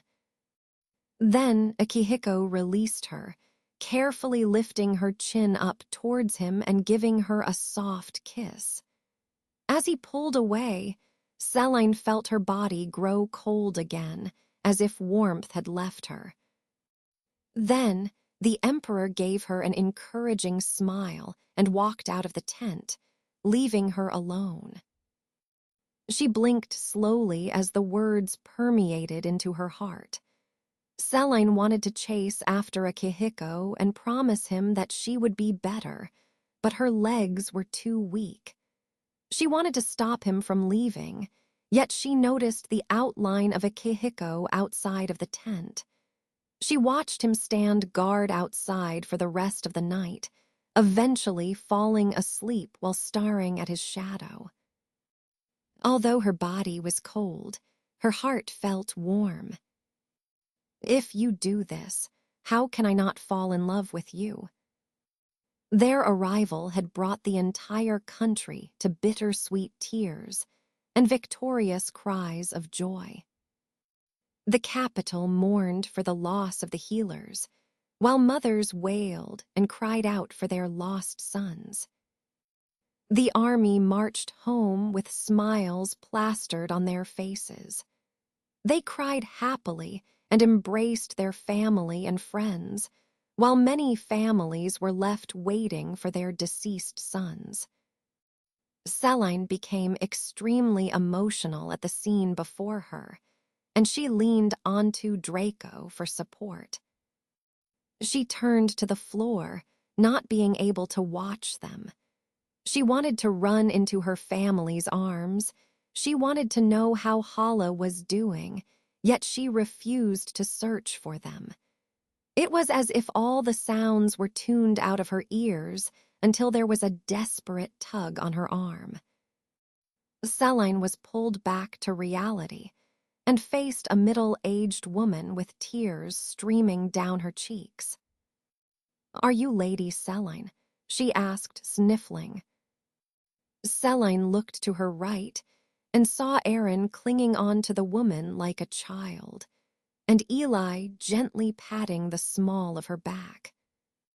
"Yes, you must be Aaron and Eli's mother." Yes, I am their mother. This is my husband." A taller man with a gentle expression gave her the warmest smile Celine had ever seen. It was warm and filled with joy, yet there was sorrow in his eyes. "Nice to meet you, sir. I am very sorry for your loss." Celine stiffened and lowered her body, paying her respects. She looked up and smiled sincerely. "Aaron and Eli are such wonderful men. They helped me so much, and it's a blessing to know them." Suddenly, the weeping woman threw herself on Celine and embraced her. Celine had flinched, half expecting the mother to scorn her for not saving her other sons. The mother squeezed Celine tight, and she gently returned the hug. However, a letter had arrived from Eli, stating the miraculous event. The mother was overwhelmed with gratitude and love for Lady Selene. They would forever worship her as an empress and savior. Long live Emperor Akihiko and Lady Selene. The people shouted with pride. Long live Lady Selene. Selene's heart bled as she was continuously approached by families expressing their respect and praises. She had nearly received the same amount of praises that the emperor received. The people saw the two figures marching with a humble expression, guarded by dragons that had only existed in legends. They watched in awe, as if they were witnessing a moment in history that would never be forgotten. Krasja would surely become a flourishing country, blessed with the greatest emperor. Multiple burial rituals were performed throughout the year, along with ceremonies and festivals to prevent evil spirits from haunting their country. In order for Krasja to accept the Zionites into the country, Selene was engaged to the Emperor of Krasja. Their union symbolized peace and reassurance to the people, for they were celebrated and loved by the country. Because Selene had become a well-respected figure, no one would dare hurt or ostracize the Zionites. Instead of preparing for a grand wedding, Selene focused on foreign affairs, while Akihiko reformed the laws of the land. Selene created programs for the Zionites, ensuring that they wouldn't face discrimination or prejudice. In order to end discrimination against the Zionites, she began with the children. They were to grow up amongst one another in the same school, where they would learn to normalize unique appearances. Thanks to Ikika and Iji, the bullying was greatly reduced. She also wanted to keep the Zionite culture alive, encouraging many survivors to open restaurants and creating a safe community for the refugees. It was important for Selene to inform the entire country of what had occurred during the war, and that the fault was with the devil alone. She believed it was a history lesson that should never be repeated, and wanted to ensure that the Zionites would not be blamed or mistreated. Therefore, Selene took control over cultural affairs within the country to regulate and implement specific social laws. Although the war had created many superstitions and spread fear amongst the locals, many traditions to drive out such negative energy took place. The people were reassured that they would be safe due to Draco and Red, along with the Emperor's strength and Selene's godlike craftsmanship. A couple of years later, the country had returned to its original state and moved on with their everyday lives. Selene maintained her friendships within the Zionite army. She was well respected as an inspirational figure, despite how women were underestimated and practically looked down upon. She made sure to resist the Confucianism values of the people before it became deeply rooted within the society. Besides her political countenance, she had been spending time with Orin and their new baby sister. Selene loved to foster her relationships with her family and Draco, often spending most of her time in the family mansion. She made sure to cherish each of her relations. Orin's mother had helped Hala and Zakai's pregnancy, which brought their family ties together. Zakai's mother easily connected with Orin's mother too, since both were single. The dynamic with the new family members fit perfectly well, and Selene was relieved. One day, Selene paid a visit to the family mansion. and was stumped by the sudden scene she encountered. Ikika had been climbing a tree, laughing as she carelessly swung around. Celine sighed, then realized it was terribly dangerous for a small child like her. As she rushed to stop her, she noticed Oren watching her from down below. Although his expression had become serious and unreadable as he grew older, he seemed to look furious right now. "Hey, get down there, ugly. No one wants to see your face down here, so surely it'll be even worse up there too. Don't scare away the innocent birds," Oren shouted. Preteens are so mean, Celine thought, wondering why their relationship was always aggressive since their first meeting with one another. Ig had informed her of their first encounter, where Ikika had teased him about his height with her sarcastic personality, offending Oren right from the start. After that, they hadn't really gotten along well from what Ig had said. Ikika only laughed at Oren's insults, her eyes turning into half-moon shapes as she looked down at Oren. Her sharp features resembled Zakai's pretty features, and Celine smiled as Ikika's black hair flowed like silk against the wind. Just then, Ikika's hand slipped, and Oren rushed to catch her as she fell. They both tumbled to the floor, since Oren's small frame couldn't catch Ikika's tall body. Somehow, Ikika was on top of the boy, her lips faintly grazing the tip of Oren's lips as she pushed herself up. His eyes widened in surprise, and he began to blush from his ears to his cheeks. "Hey, you're kind of handsome." She smiled mischievously, stroking his hair in amazement. The gesture made Oren's lips tremble, and Ikika narrowed her eyes. "But don't talk to your older sister like that, especially if you're going to blush like a little boy." Ikika laughed as Oren pushed her off. He was still shorter than her, and her teasing tone angered him. "You're not my sister, and you're only 2 years older than me. Don't act so cocky." He was about to complain some more when he noticed Celine. He yelped in surprise. "Sister. It looks like you're finally calling me by my actual title, Celine." Ikika cried happily as she rushed towards her. At the same time, Celine had been driven speechless as she had also been running to catch Ikika.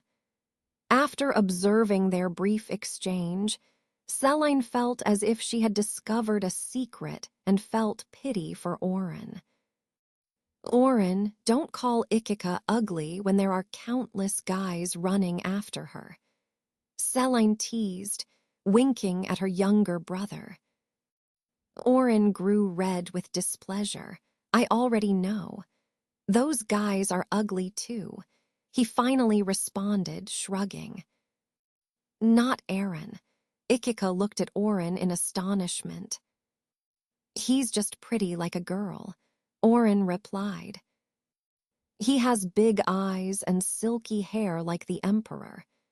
Ikika chided in, reflecting back when she had first met Aaron. When Celine had marched throughout Krasja, Ikika had squeezed past the crowds of strong people in order to reach her first. However, she had gotten lost and was pushed around until she fell to the floor. Then, a handsome boy dressed in armor held out his hand, and Ikika had immediately swooned. Oren frowned and subconsciously touched his curly hair. "Anyways, what brings you here, Celine? Weren't you busy recently?" Celine could only laugh as she observed Oren's downcast expression. "Yes, actually. I need your help with something." The night she returned to Krasja, Selene promised herself to grow stronger and learn to properly love again. She was determined to heal her depression, for she couldn't keep living like an empty doll.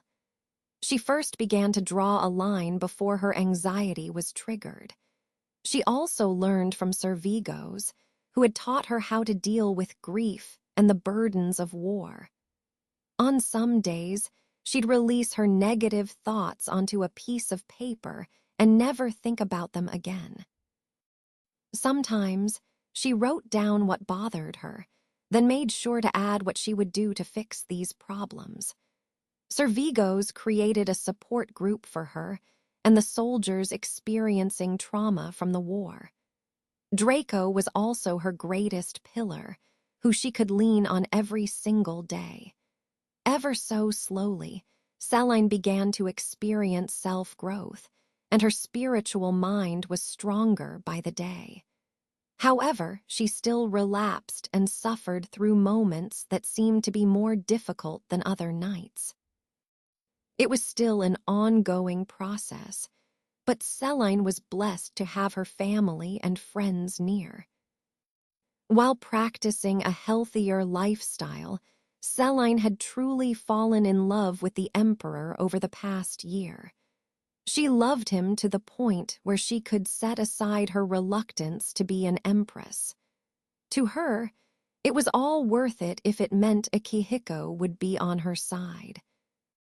Selene knew she loved him when she felt held instead of grabbed. She never felt pushed into a marriage or faced any pressure when the country begged for their union. In fact, the Emperor never asked her to marry him since their engagement. He wanted to give her time until Selene felt ready. He had shown her faith, patience, care, and kindness. It was all Selene ever wanted. His eyes were always on her, and it never failed to make her heart flutter. Even as concubines were constantly introduced, he coldly turned them away, knowing that it would drive her away again.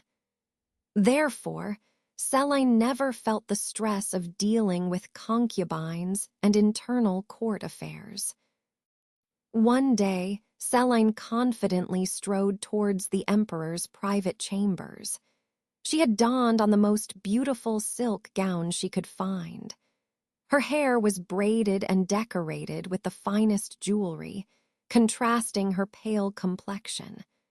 Her eyelids had been painted with the softest colors while her cheeks and lips were stained red. Her look was regal, portraying a confident empress, which was the look Selene wanted to achieve. However, before the servants could announce her presence, she heard a loud commotion inside of the room. Selene held up a hand to stop the servants. "Is there a meeting?" "Yes, Your Grace. The officials came in unannounced." The servant bowed his head. "Then I'll wait for them to finish. Don't announce my presence just yet." Selene tuned in her ears to listen, curious as to what they were talking about. Thankfully, she could hear perfectly. "You must produce a successor to secure the throne, Your Majesty." The official begged his emperor. He was a loyal man who admired the emperor greatly. "Your Majesty, please accept women into your harem. It will strengthen our alliances." The men bowed at the emperor's feet. Their voices were slightly muffled, yet Selene already knew where the conversation would go. However, she was surprised to hear the emperor speak instead of flat out rejecting their pleads as he had always done. "Who are the women?" Surprised by the emperor's curiosity, both Selene and the men slightly gasped.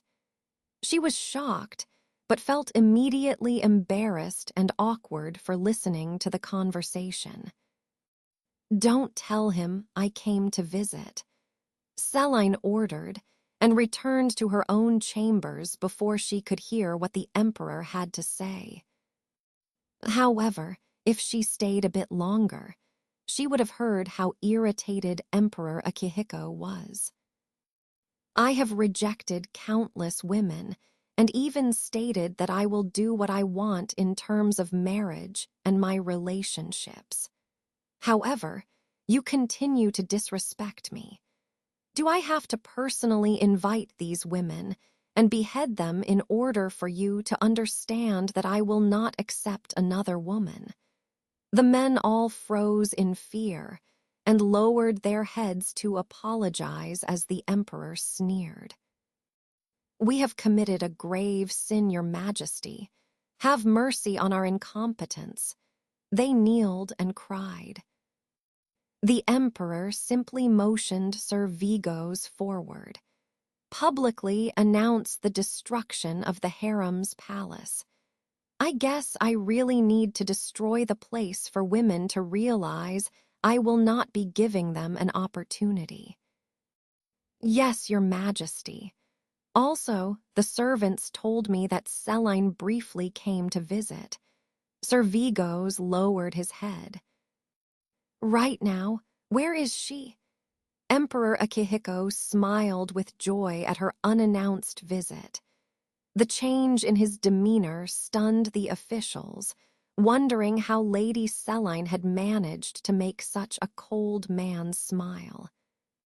Well, you see, the servant told me she appeared shocked. Sir Vigos laughed nervously. Celine was waiting with Draco on her balcony. The door opened with a bang, and Emperor Akihiko strode in, rushing as panic was written all over his face.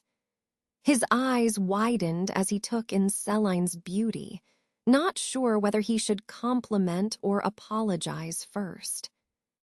Celine, Don't talk. Celine stopped him, for she didn't want to hear what he had to say. Instead, she guided him and beckoned him to join her. He silently followed like a sad puppy, and Celine giggled at his obedience. Close your eyes, Your Majesty. I wanted to take you somewhere by surprise. She didn't seem to be angry or upset, so Akihiko shut his mouth and tightly hugged her from behind with his eyes shut. Draco soared into the sky, and they flew for a long time as the emperor wondered why he had to close his eyes. Was he in trouble? You must have excellent self-control over sexual desires. You rejected so many women and agreed to wait for me, she noted. Of course, the emperor immediately replied, You are my lady and my love. What kind of man would enjoy hurting the woman they love? Whatever pleasure comes to me, it all depends on you anyways, he whispered. His hot breath against her ear made Celine shiver. Her heart quickened its pace, and he smirked knowingly, although he didn't tease her. They landed on the rooftop of her mansion. The sky happened to set in the most beautiful shade of pink. They stood underneath cotton candy skis, and Celine covered his eyes once more with her own hands. Akihiko smiled, placing his own hands on top of her cold ones. What is it? Why did you want to surprise me? You can open your eyes now and see for yourself.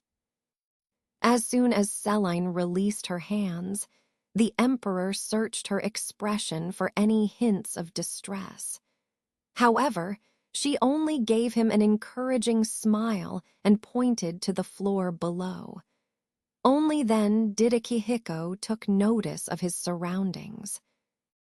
In the courtyard below, there was an array of rose petals neatly organized in different shapes. The lines were followed by small, lit candles that blended romantically with the soft, pink sky. He observed the patterns closely and realized that it spelled out a phrase that he had said too often. Then, he realized that they were standing inside a heart-shaped rose petal circle. Candles outlined the surface of the roof in a tasteful manner, while Draco and even red circled above them.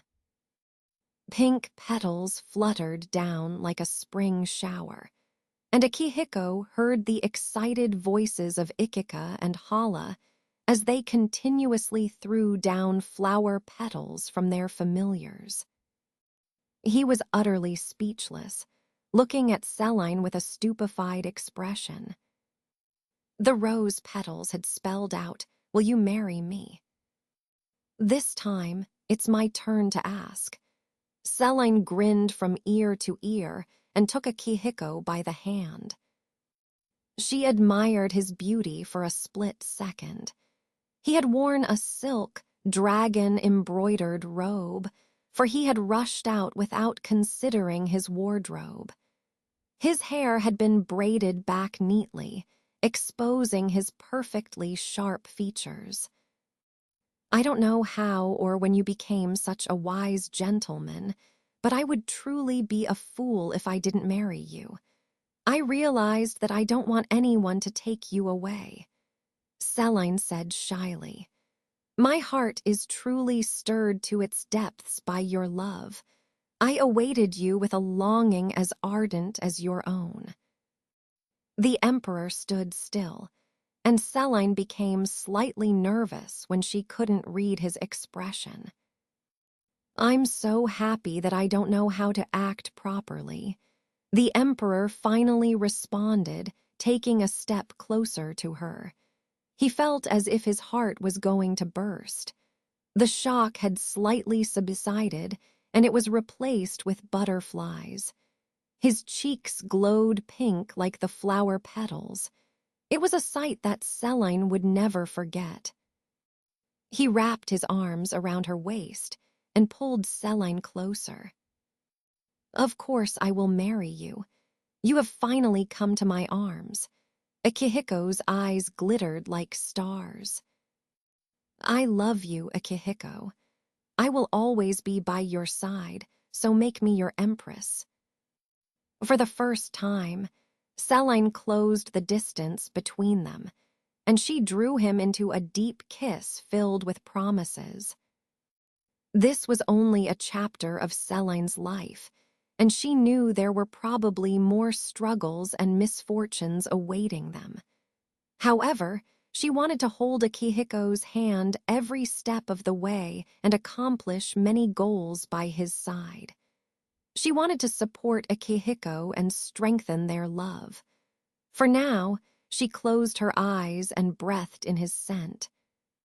She recalled a poem Akihiko had written many years ago.